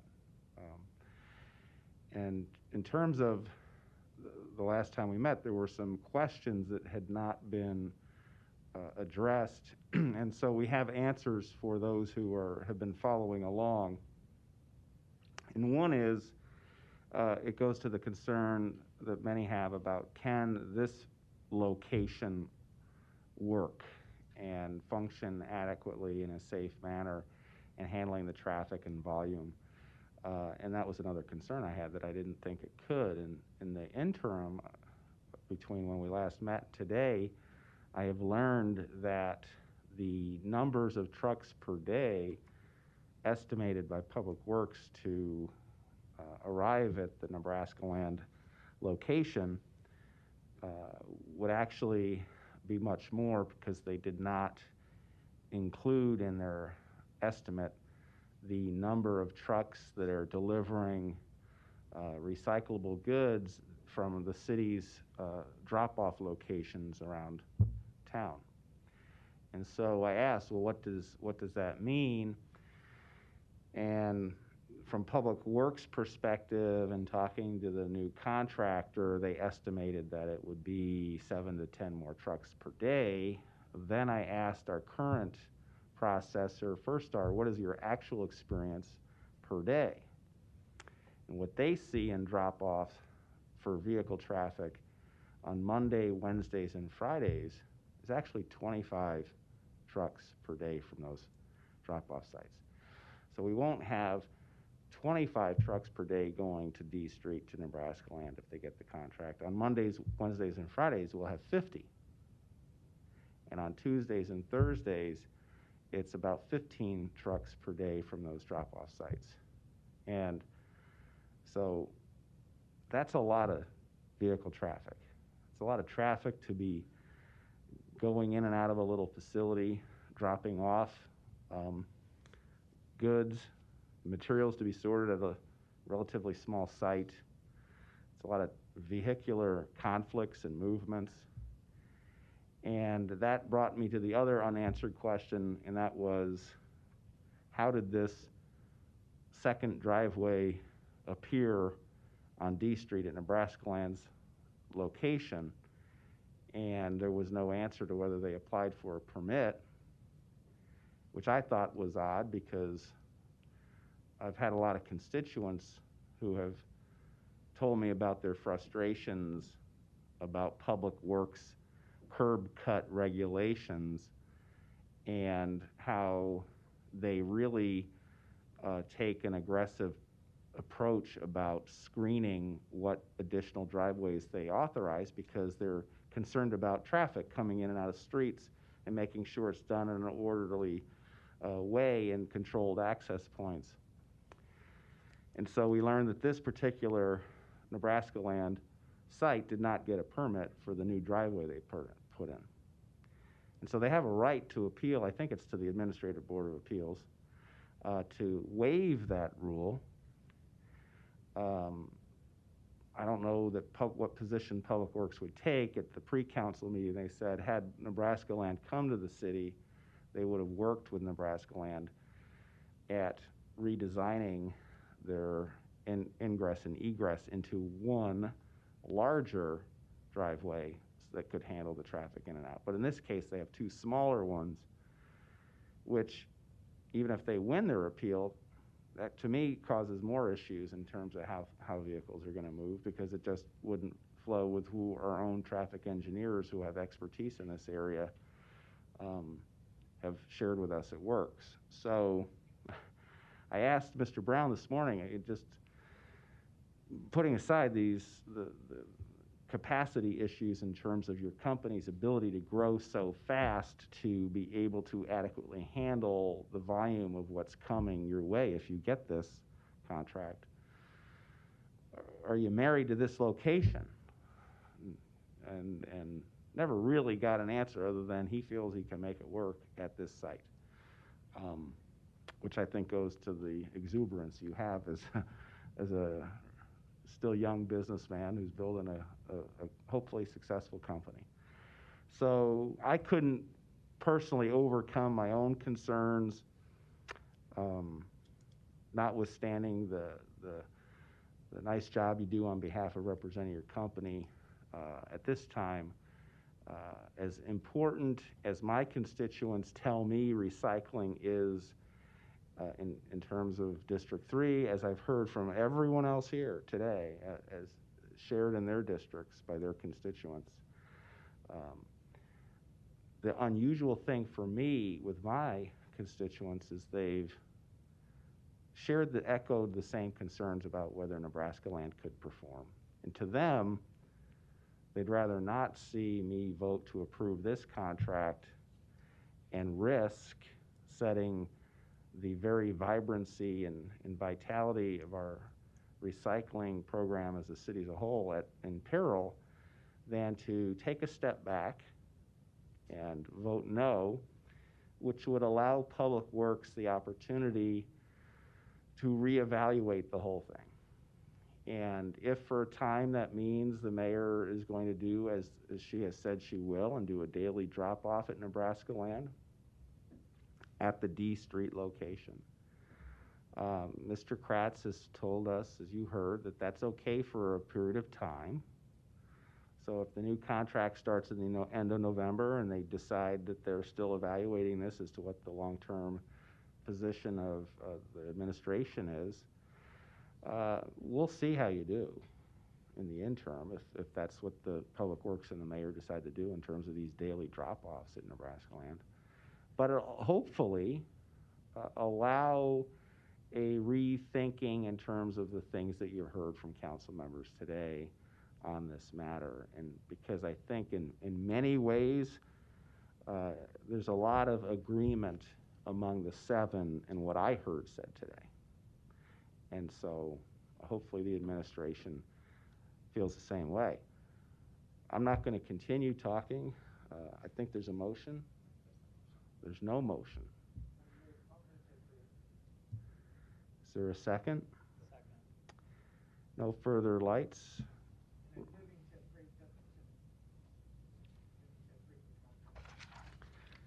As proposed. As proposed. Roll call. Gray. No. Harding. Melton. Yes. Pauls. Palermo. Yes. Festersen. Mr. President. No. Motion failed 3-4.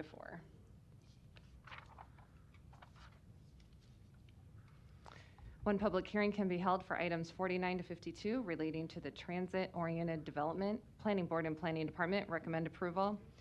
B is transit-oriented development sub-district map. C is communications and support. D is communications and opposition. Item 49 is an ordinance to amend various sections of Chapter 55 of the Omaha Municipal Code. Items 50 to 52 are amendments to the urban design element, land use element, and transportation element of the Omaha Master Plan. There will be one public hearing on items 49 through 52, but before we open the public hearing to members of the public for comment, I'd like the planning director and his team to make an opportunity to have an initial presentation. Sure. Mr. Fanslaw, welcome. Thank you. Dave Fanslaw, City Planning Director, City of Omaha, 1819 Farnham. Thanks for the opportunity today, council members. As a lot of you know, if not all of you know, this has been a few years in the making. A lot of hard work has gone into this process by a lot of different people. So I'd like to thank you for the opportunity to present today. I'd also in particular like to thank our current council planning committee members and one former council planning committee member. You 3 or 4 people are really have been supportive of this effort, and I appreciate that a lot. So, and you know quite a bit about it. So I'm going to be real sort of brief, and then I'm going to let some of my team get into the specifics about the code and some of the master plan changes. But item 49 is there's a large list of code amendments, Chapter 55 text amendments that we are proposing. A lot of it has to do with TOD, as you know, and we'll get into those specifics. But there's also some other text amendments in the code that I want to talk about. So TOD, we have a provision to add accessory dwelling units or to change the way we handle accessory dwelling units in our code. It's currently in our code now.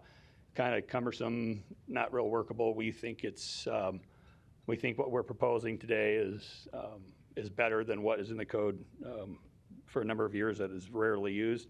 We have some amendments to our mixed-use zoning for you council members who asked us to take a look at a few things, in particular convenience storage. We heard you. We took a look, and we think what we're proposing is workable for those in that industry and for us to keep managing those mixed-use centers going forward. We have a change in the code for the way we handle office in those mixed-use centers as well, which sometimes is a little hard to fit in. There's a 10% requirement in every mixed-use district. But we've got some different ways we think we can handle that based on what we've seen from the market since our master plan was adopted. We also have some site development regulations changes for some of our residential districts that we think make sense to promote different types of housing, promote different type of site development regulations that could bring some different products to Omaha. We have some parking, some difference in parking, storm shelters, and the way we handle some landscape bonds. So the reason why I bring all those up is because as we work with the zoning code every day and meet with a lot of people every week, we notice things in the zoning code that could be tweaked, could be changed. Our zoning code, as you know, is quite old from when it was adopted, but we've made numerous changes to that code along the way. Every time we change or propose to make a change to the zoning code, we're required to notify every neighborhood district and association.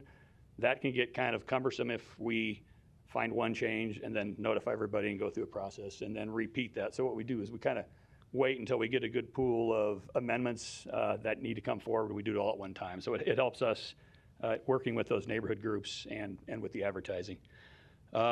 So I've kind of gone through the code. There's a lot of people to thank, and I'll try to be brief.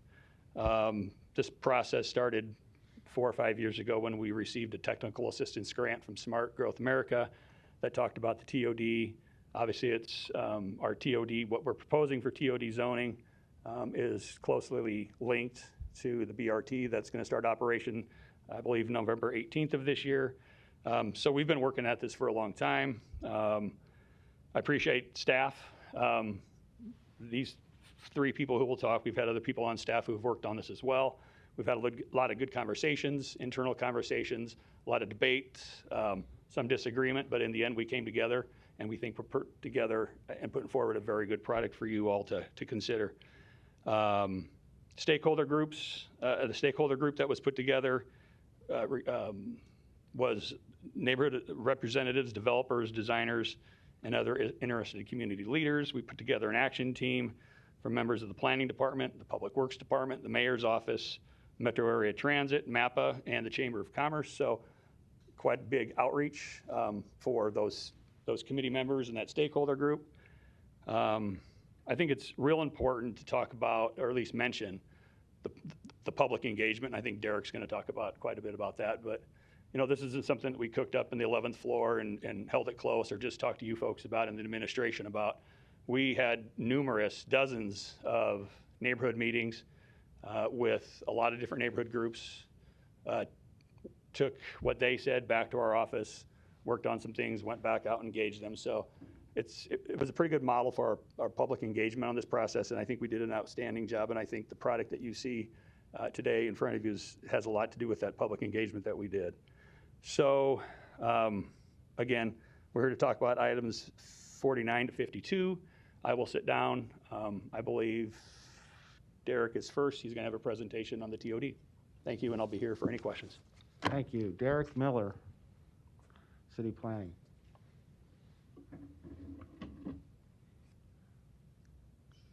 While he's setting up, I'll tell everyone I once introduced Mr. Miller to one of my daughters several years ago. I said, "Well, explain what you do." He said, "I work on things in my lifetime that I hope will benefit those who come years after me." So, welcome, Mr. Miller. You ready? So, TOD,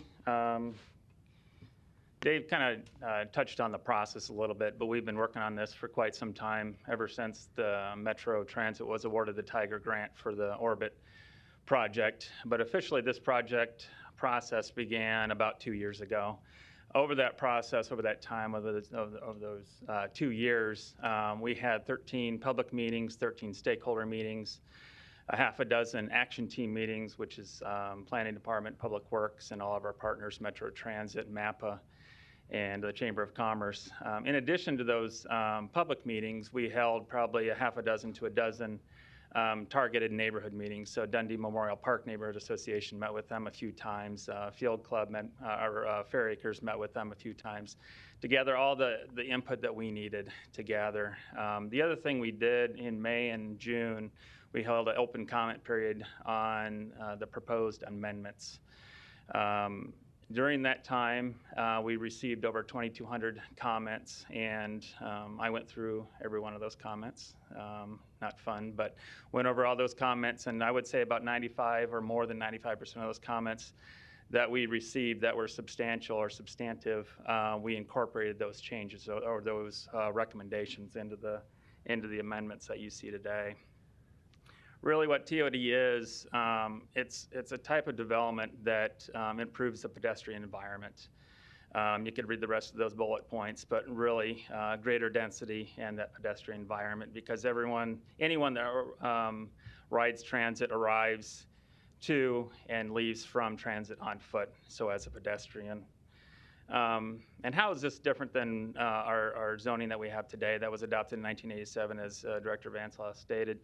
We've made a bunch of changes, but TOD zoning is a type of form-based code. So our traditional zoning, again, very suburban type of zoning, really focuses on the use, separating uses out, where TOD, the form-based, really looks at the form.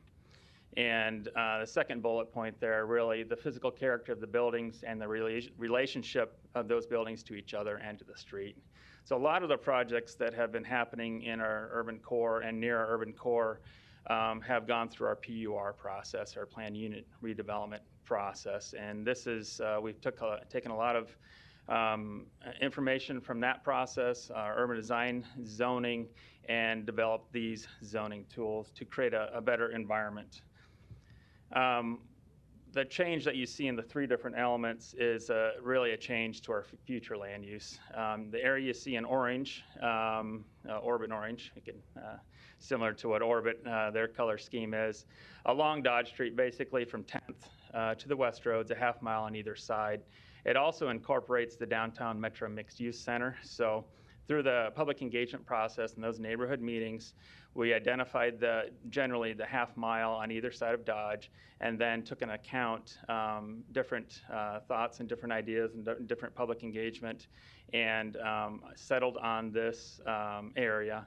It has been modified a little bit since our July proposal, but is substantially the same. And really what the amendments, the zoning amendments for TOD, we're adding 6 zoning districts, 3 mixed use and 3 residential. And when we get into the TOD 1, 2, 3, and 4, we're really trying to locate the most dense projects near the transit stations and along the corridor, and it should taper off into the neighborhoods from there. Along this process, and probably the most talked about map in the planning department probably for the last 10 years, is the sub-district land use map. And this was also developed with our stakeholder committee, our action team, internally within the planning department. And this will guide our implementation of the new TOD zoning as the type of zoning district that we would recommend as a department. And really, how we developed this map is really based upon proximity to the transit stops, a lot of research on the existing land use and zoning rights that property owners have today, existing street types, public engagement through neighborhood surveys. Again, back to that other image that I just showed, transition of scale from those transit stations into the neighborhood.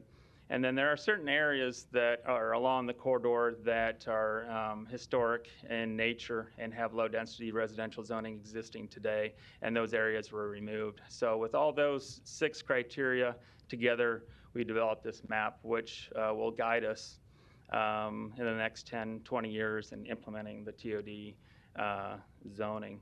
And the last thing I'll touch upon, Director Vansell talked about this, accessory dwelling units. It's a form of gentle density. We know from experience that our existing regulations don't allow these. It's very cumbersome. We heard a lot of positive comments from the public during our process that this is something that we should do, and even heard from some that we should do this all over the community because it's a way of adding housing, but not, or adding housing within existing neighborhoods.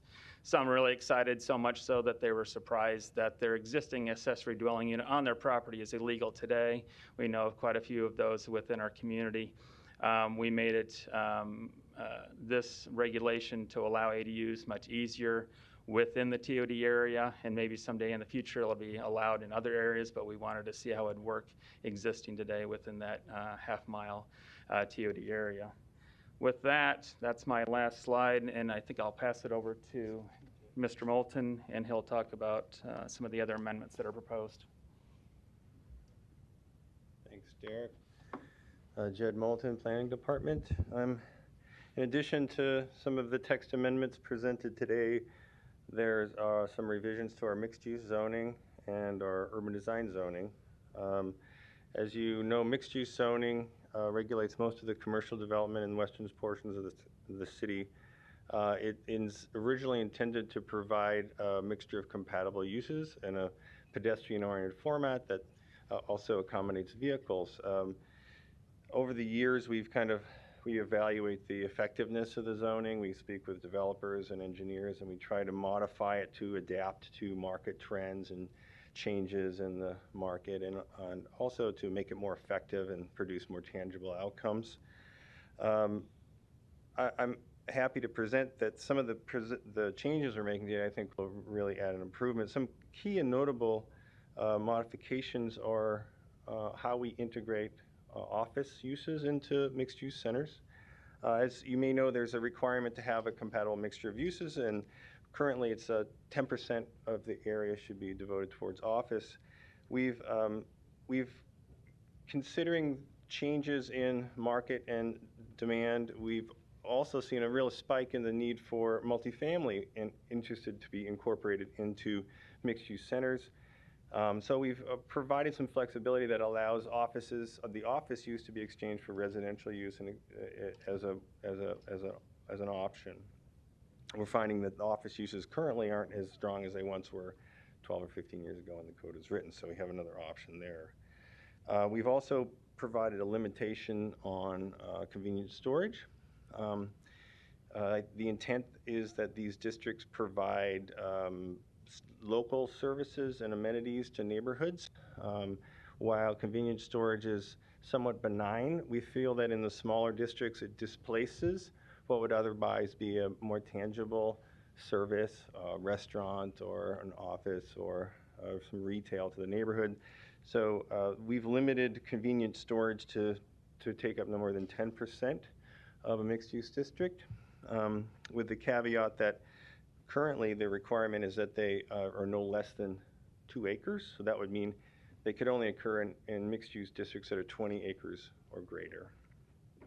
We've also made provisions for, as I mentioned previously, the influx of multifamily housing into mixed-use districts. Currently, there wasn't much of a demand for that. We've clarified the expectation that they too be designed in a pedestrian-oriented format, much like all the other commercial retail is expected to do so in the mixed-use areas. And lastly, we've addressed the pedestrian open space and plaza requirement, where previously it was perceived that it was a little bit too prescriptive because each center is different, and not every center can be Exarban Village or Midtown Crossing, which are heavily pedestrian-oriented. Some of them thematically are more office-oriented. Some of them are more large box retail-oriented. So we've provided a flexible format for pedestrian amenities that can be a wide range of features rather than one specific configuration, which was previously drafted. That sums up, I think, the changes to mixed use. Additionally, there's some amendments to the urban design, Article 22, which are primarily editorial in nature because it serves as a central segment of the code that other sections refer to. So the TOD code refers to our urban design requirements. The mixed use code refers to Article 22 as well. So we've coordinated and made necessary amendments to that section of the code to accommodate these other revisions. With that, I'm here to answer any questions for you. Thank you, Mr. Melton. Mr. England.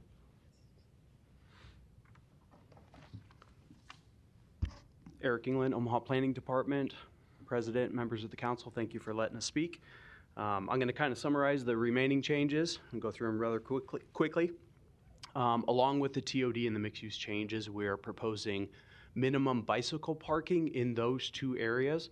So similar to how we have vehicular minimum parking requirements, in TOD and mixed use specifically, we are adding a component that would require minimum bike parking, both short-term and long-term. So if you have a multifamily project, long-term bicycle would be maybe an enclosed facility within the apartment complex that allows for long-term storage for the residents who live there. Some components of that is like small repairs, the tools that are available. So this is more common in the infill projects and redevelopment that we've seen in downtown and midtown areas. So we think that's a great benefit. We compared 15 similar sized cities for what their bicycle requirements are, as well as just looking throughout the city at the different uses. And we think that's a great added benefit. Regarding the changes to the R5 through R8 district site development regulations, we've heard from some developers over the past few years trying to maximize, with the high costs of building materials and infrastructure that is needed for development, how can they maximize the infrastructure that is being put in place. So part of the amendment would be to allow a 40-foot lot width in the R5 and R6 zoning district, as well as a 4,000 square foot building lot. Now, this does not increase the amount of units per acre that would be allowed. We already allow smaller townhomes and duplexes within those districts, but this would be for single-family detached homes. Along with that, there's a small increase in the building and impervious coverages by 5% to allow that slightly smaller lot to be able to incorporate those single-family homes. Along with that, we are proposing a reduction in the front yard setback for low-density housing, so single-family, townhomes, duplexes, in the R6, R7, and R8 districts from 35 feet to 25 feet. 25 feet is consistent already in place for R4 and R5. We thought in those areas it's just a small change. It probably won't be utilized very much, but it would make the code more consistent. Two last items. To the landscape bond, this is just a small section of the code that allows those taking out building permits. So in the winter months when they're not able to plant, you're able to take out a landscape bond. Right now, we don't have any limit on the duration. Well, the intention is when the weather is cold and you can't do those landscape plantings, that's the intention of the landscape bond. So rather than having it year-round and just delaying the plantings, we're now restricting that to the winter months. And then the last item would be for storm shelters. In 2018, with the updated building code amendments, storm shelters are accounted for in that building code. The zoning code, we did not want it to be redundant or conflicting, so now it just refers to the requirements of the most up-to-date building code. So that is everything that we have. I know it's a lot of material, a lot of changes. I just want to reiterate one thing on the transit-oriented development. This will be an entirely opt-in, a request to rezone. We're not rezoning anybody's property. We are amending the zoning code to allow for different types of development to incorporate what we've done for several years with the PUR tool. We're incorporating those same concepts and adding and expanding on all of those great features with transparency, building requirements, and now we're putting it into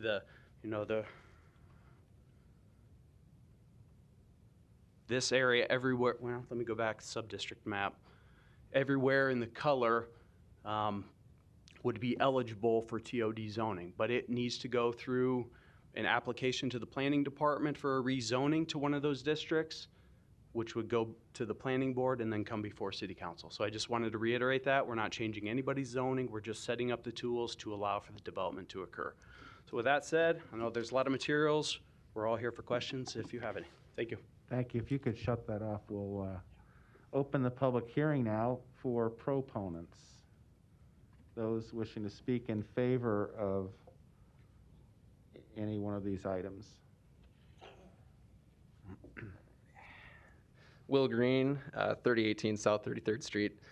So I help lead the Omaha Missing Middle Housing Campaign. We're a coalition of organizations and grassroots volunteers supporting improvements to Omaha's zoning code to encourage walkable, transit-viable infill housing. Omaha's land use policies should complement Omaha's priorities, which include the creation of world-class public transit system, business attraction, and social and economic diversity in our neighborhoods. Unfortunately, our current zoning code established in the 1980s does not. We do support the TOD transit-oriented development policy and related ordinances, especially the site development regulation improvements in agenda items 49 through 52. We do think they represent a small but important step towards correcting these wrongs, and we hope the ordinance do spur further momentum and look forward to helping working with staff and city leadership to chart that future, and definitely appreciate all the hard work of the planning department and the city. Thank you. Thank you. Next proponent.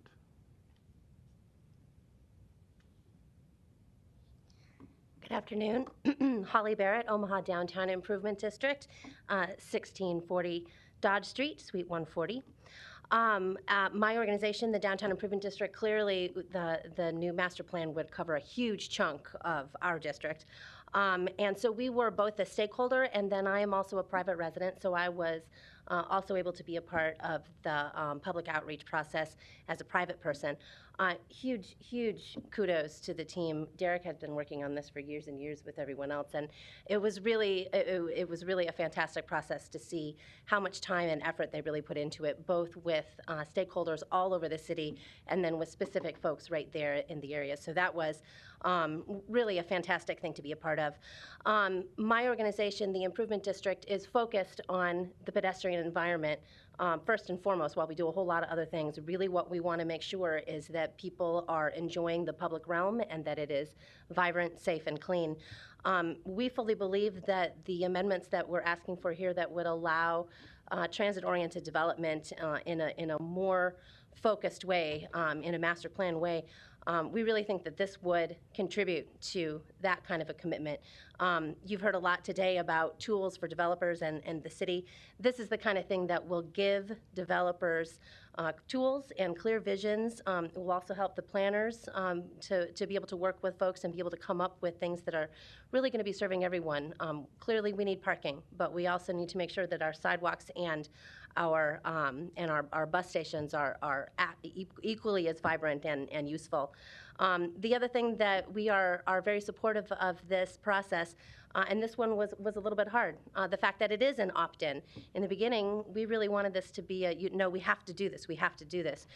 But the way our city works and the way our development has occurred over the last 10 to 20 years, this option makes it so that we're not restricting anyone, but we are very, very clearly giving the direction that this is where we need to go. And so the Downtown Improvement District and Holly Barrett as a private citizen very much supports the changes that this will make and then the master plan that will come out of it. So thank you very much. Thank you, Ms. Barrett. Artful use of the third person, too, by the way. Next proponent. Luis Jimenez, 3306 Birch Street.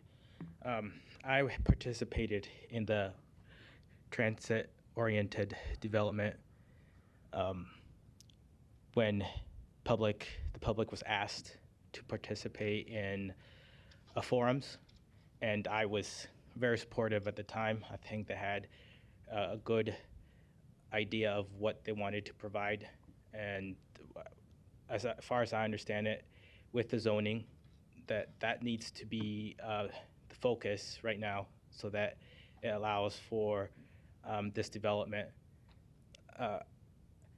One thing I would say, though, is that if this is going to encourage upward building, like where you have multiple stories for residential housing, I think that's going to be a good thing, and hopefully that happens. Thank you. Thank you. Next proponent. Mr. Ewell, welcome. Thank you.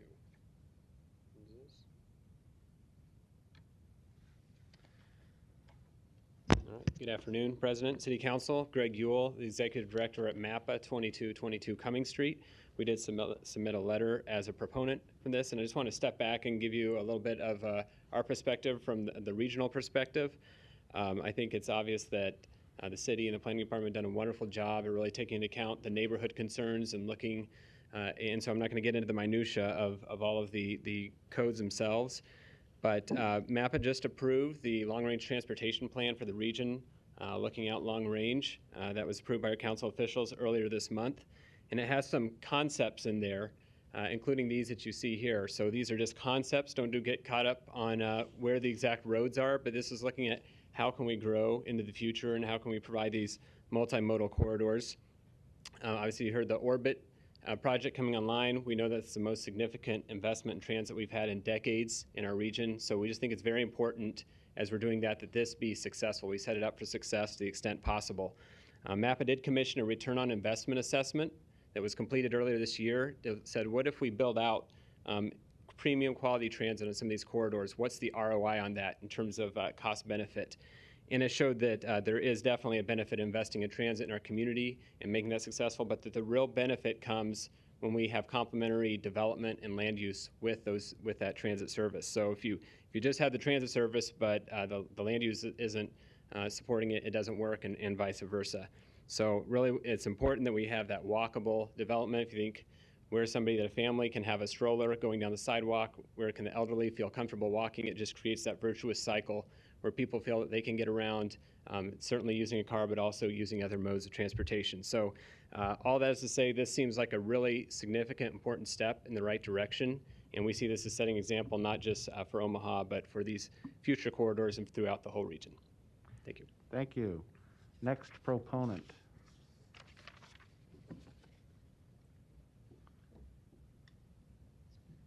Grace Thomas, 3018 South 33rd Street. I'm here as well with the Missing Middle Housing group as a volunteer. We're in support of this effort, but I would like to encourage council to consider this as one of the first efforts needed to update the city zoning code. More choices are needed in Omaha, especially in the core area, such as additional multifamily housing, townhouses, and other types of non-large lot single-family housing options. These options will benefit older populations looking to age in their neighborhoods and smaller homes, young talent looking to live in walkable neighborhoods close to businesses, residents in needs of more affordable units, and homeowners looking to add extra revenue or support for their family members in the form of accessory dwelling units, the ADUs, that we're excited were included. Thank you for your time. Thank you. Next proponent, please.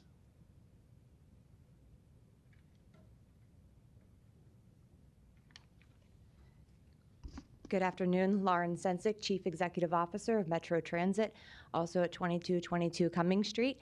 I will be brief. My agency submitted a letter that was drafted by my predecessor, so I don't want to reiterate that, but I just wanted to say that Metro is very in support of this project.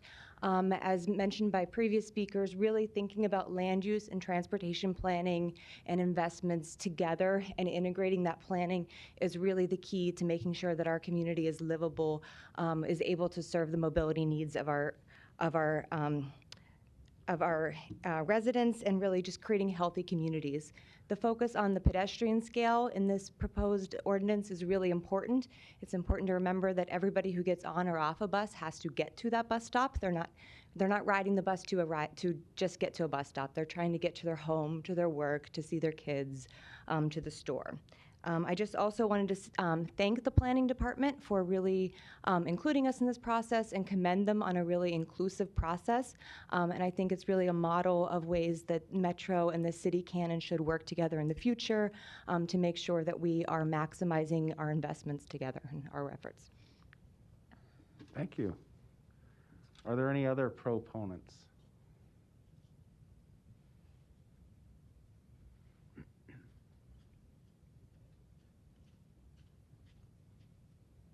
Sarah Johnson, 2316 North 52nd Street. I'll be brief. This is not as much of my area of expertise, but kind of speaking also on behalf of Mode Shift Omaha, proponent of the TOD plan here. Anything that's going to improve the pedestrian experience, definitely, I think we all could agree, Omaha could use some help in that department. So this is a good step, small but in the right direction. Also, little thing, excited about the minimum bike parking. Again, anything we can do to continue to show people in Omaha that you don't have to be tied to just your single occupancy motor driven vehicle, bike, walk, etc. This is going to help all of that. And then, yeah, just further with the health line of things, sprawl is not helping anyone really, and anything that we can do to encourage infill as opposed to just never-ending sprawl is a good thing. And lastly, just to reiterate what a couple other people have said, this has been an inclusive process. Planning a lot of times does a really impressive job with really listening to the stakeholders and including people in the conversation. So I guess I just want to highlight that this is a good example of the community working together throughout multiple departments. So good process, good first step. Thank you. Thank you. Are there any other proponents? Are there any opponents?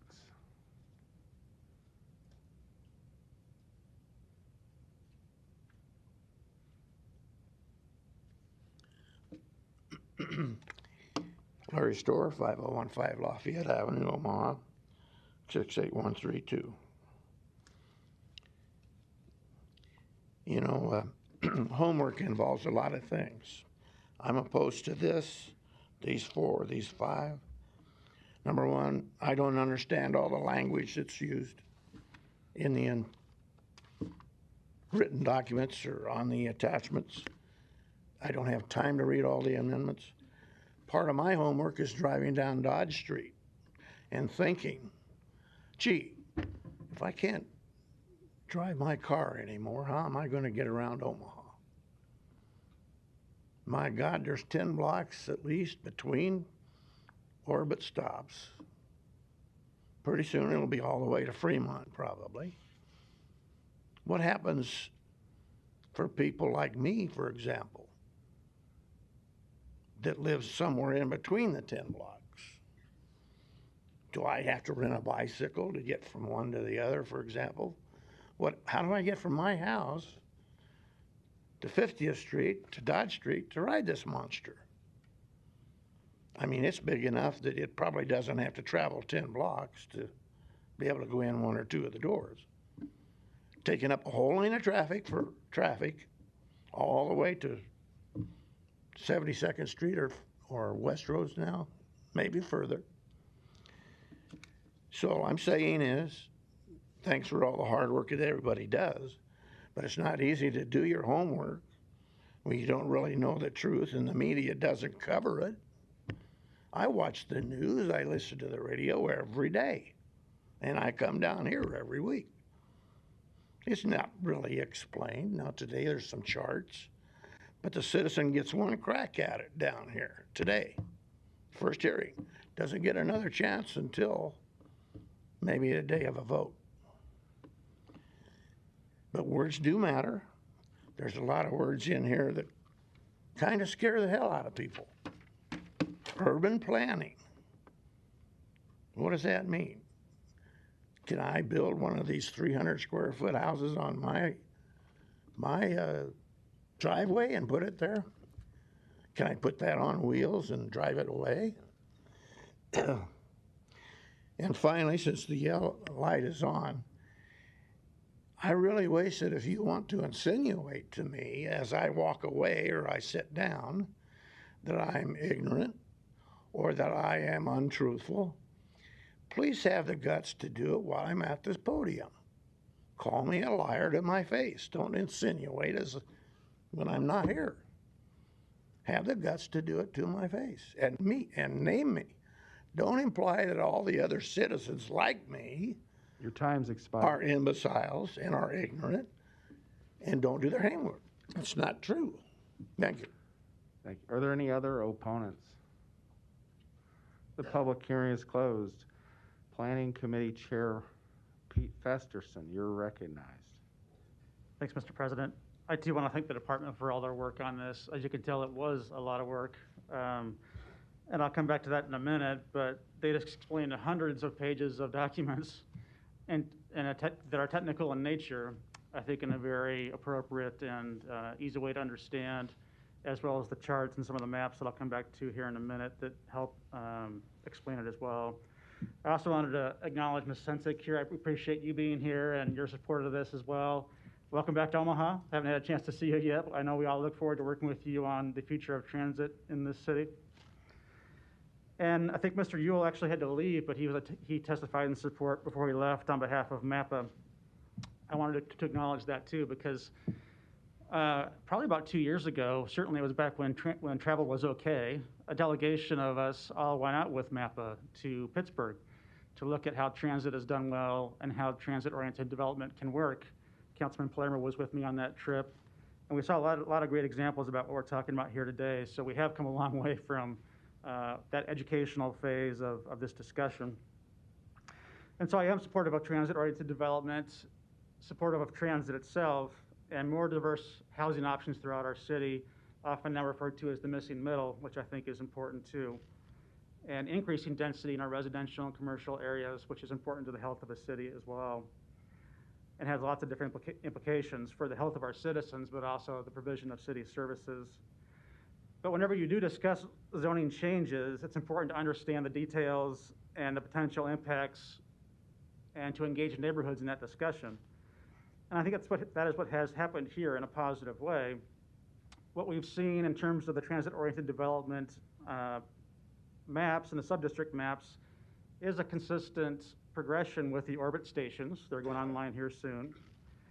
And essentially impact areas from downtown all the way out to West Roads, mostly along Dodge Street. So primarily in District 1, my district. So I've been following this closely and engaged with the neighborhoods in this conversation too. And I would also acknowledge the department for that engagement process. That was very effective. You were very patient. I attended some meetings early on that were actually quite confrontational. So I think it is notable today that we have not only no opponents from neighborhoods, but we have neighborhoods supporting the effort here today and have submitted letters, lots of them, but ones that I would point out that we worked a lot with was the Dundee Memorial Park Neighborhood Association and also the Fairacres Association. There's also a very strong coalition of interests that are supportive of this today. I want to thank Mr. Green, I know, for his work in putting that together. That's pretty impressive. And I want to acknowledge the sub-district map that was the basis of a lot of this work. Mr. England, you want to come up and just put that up for me for a second? Thank you. And your name and address just for the record. Sure. Eric England, Omaha Planning Department. So I think you correctly pointed out for everyone, and it's worth reemphasizing, that this doesn't proactively rezone anyone's property, but it does set the expectation for the future about an opt-in process that the planning department sees as ideal going forward through the city. But any individual case, like any case right now, has to go back through the planning board and city council for approval, right? Yes, that's correct. And yes, I'll leave it at that. And when we look at the map here, when we vote on these items next week, we aren't actually approving this map. but I did request that it be an exhibit to item number 49 because I thought it was important to add to the record because it does represent a lot of the compromise and flexibility the department showed with the neighborhoods along these, what you might call the spine of our city. And in general, the darker the area, the more dense the anticipated zoning would be. The lighter the area, the less dense. And I think it does reflect appropriately our commercial areas, but then also the hope for increased density along these transit lines, but doesn't go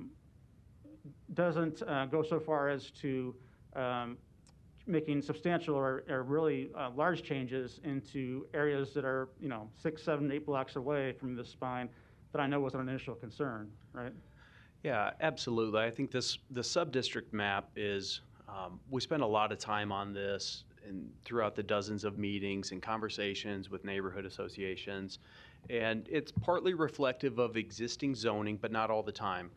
If I could just briefly show you an example. So this is kind of a progression that we saw specifically to Dundee. So on your upper left is where we had originally started. Now I know we don't have all the labels on what this is, but if you look at that upper left map that says original, you see a lot of dark brown and then kind of an orange color that is mostly representative of what the existing zoning is as high density residential. R7s, R8s that would really allow dense apartment projects, a lot of height that would be allowed. There was concerns from Dundee Neighborhood Association, and throughout our constant and continual meetings, we continued to scale back based on those concerns, conversations with council members, and where we ultimately ended up on the far right side is, I would say, much more conservative as what would be allowed as far as the intensity of the TOD district. So the lightest color is TOD4, which is basically similar to an R5 zoning, which is single family, duplex, townhomes, accessory dwelling units. And that's it. So for a majority of the Dundee neighborhood, specifically on the west side of 50th, north of Davenport, Chicago Street area, it's really protecting the neighborhood of what's there in place. And Dundee's, just like many of our neighborhoods along this corridor and throughout the city, is wonderful. And there are existing zoning classifications that will stay in place. If the Dundee neighborhood or any other neighborhood wanted to proactively come in and adopt one of the TOD districts as a way of almost protecting what they have in place, they have that option, and we could coordinate with them to do so. So going back to the sub-district map, we think it's important to not adopt this fine of classifications as part of the future land use map. So if you think back to the future land use map, we have very broad categories. The yellow represents low density residential. You have browns, that's high density, reds and pinks that are office and commercial. But it doesn't get down to identifying what specific classification. So in office and commercial, you have limited office, general office, community commercial, general commercial. You have all these categories of zoning, and so that's why we think it's important to have the land use map just reflect the TOD. But it's our full intentions, and this map will be available when we meet with developers on pre-application meetings or conversations saying, hey, we want to adopt TOD. What can the department support, or what does the city support?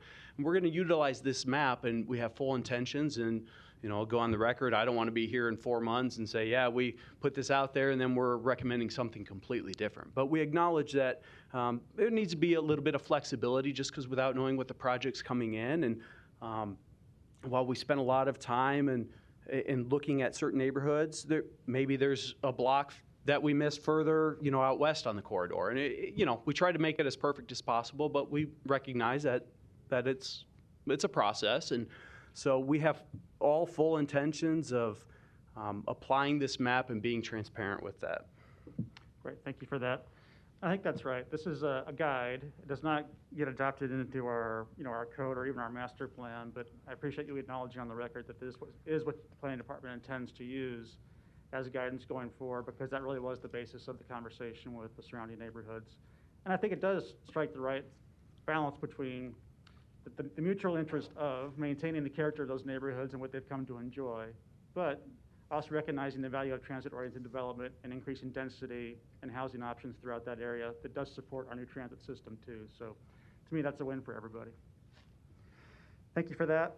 So I will be supporting these items next week, which are an amendment to the urban design element of the master plan, the land use element, the transportation element of the master plan, then also these code changes around transit-oriented development. The last thing I would just mention before I yield the floor, I didn't want it to go without saying that I am also supportive of the bike provisions that were mentioned, and also very supportive of the convenience storage provisions. This is something that has been driving a few of us crazy up here on the council. I see Ms. Melton nodding her head too. Probably goes back a couple years as well, when we saw a proliferation of convenience storage applications come through the planning department, come to the city council.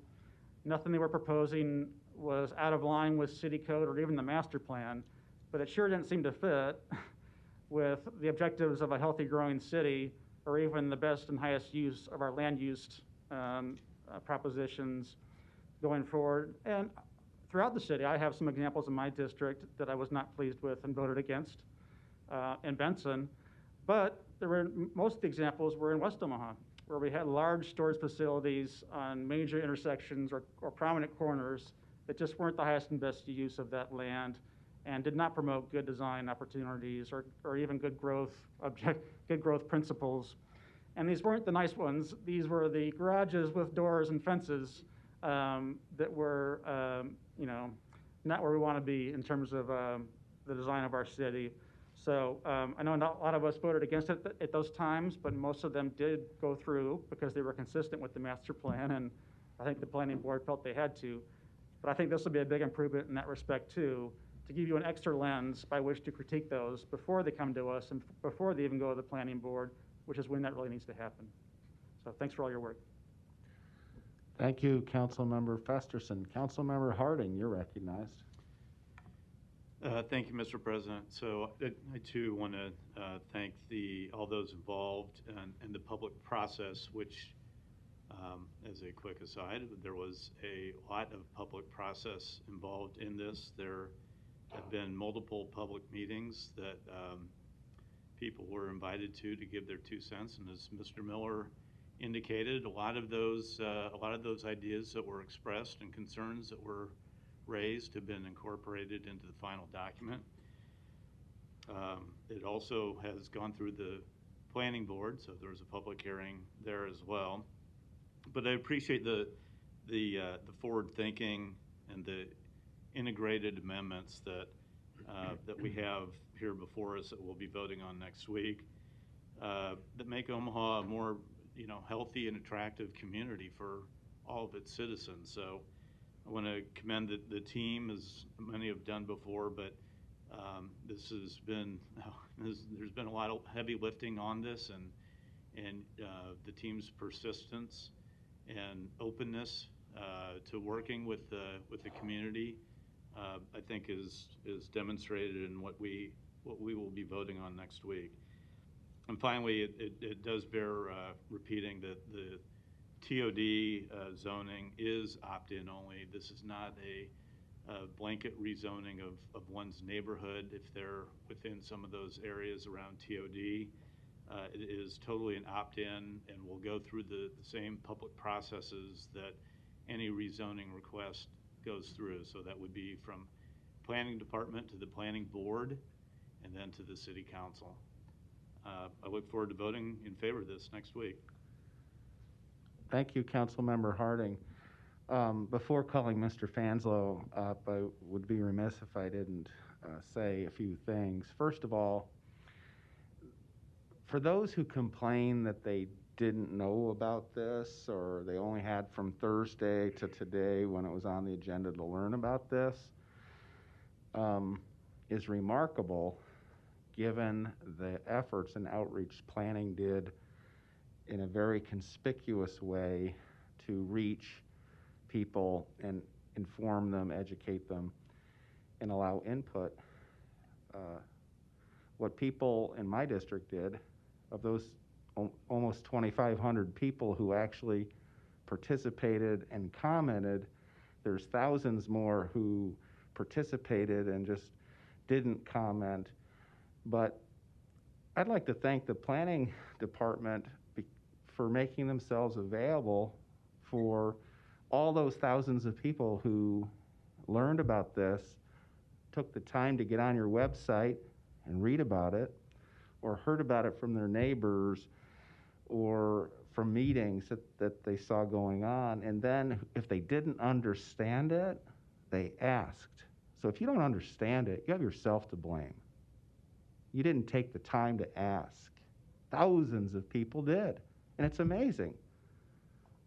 95% of them were weighing in after going through a long self-education process to let the planning department know they supported this with some changes. The system works, folks. And if you don't think it is, you have yourself to blame. Look in the mirror. Own up. I didn't do my homework. But don't blame us. You didn't ask us. You didn't ask the planning department. You didn't participate. You come down here and give little sound bites. You know, that may work on Shout Radio, but doesn't work with me. So don't blame us and don't blame the planning director. Now, Mr. Fanslaw.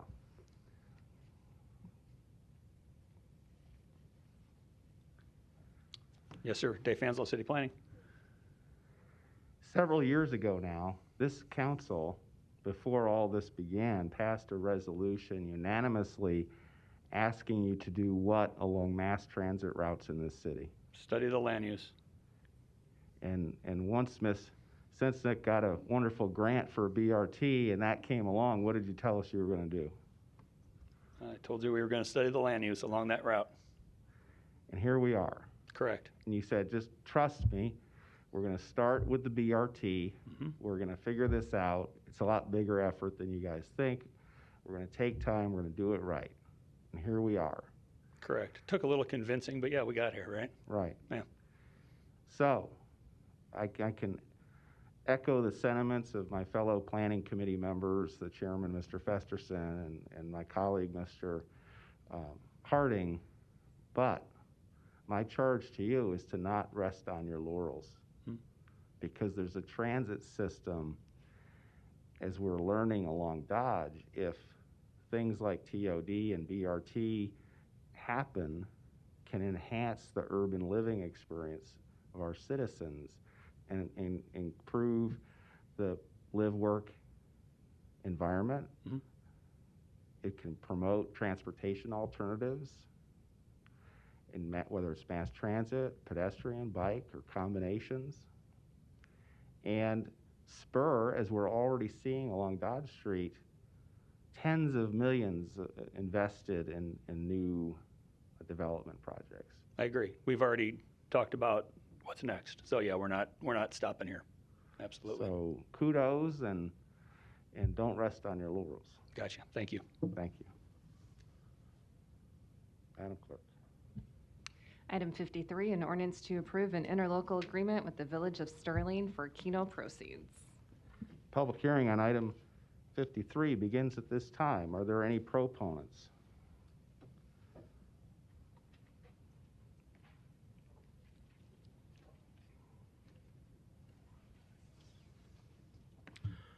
Thank you, Mr. President, members of the council. My name is Bill Harvey, representing EHPV Management Group, lottery operator for the city, 11248 John Galt Boulevard. And I'm happy to answer any questions that you have about this proposal. Basically, what we have before you today is an interlocal agreement with the Village of Sterling. It's very similar to other interlocal agreements the city has entered into for Keno Lottery. Thank you. Are there any other proponents? Are there any opponents? The public hearing is closed.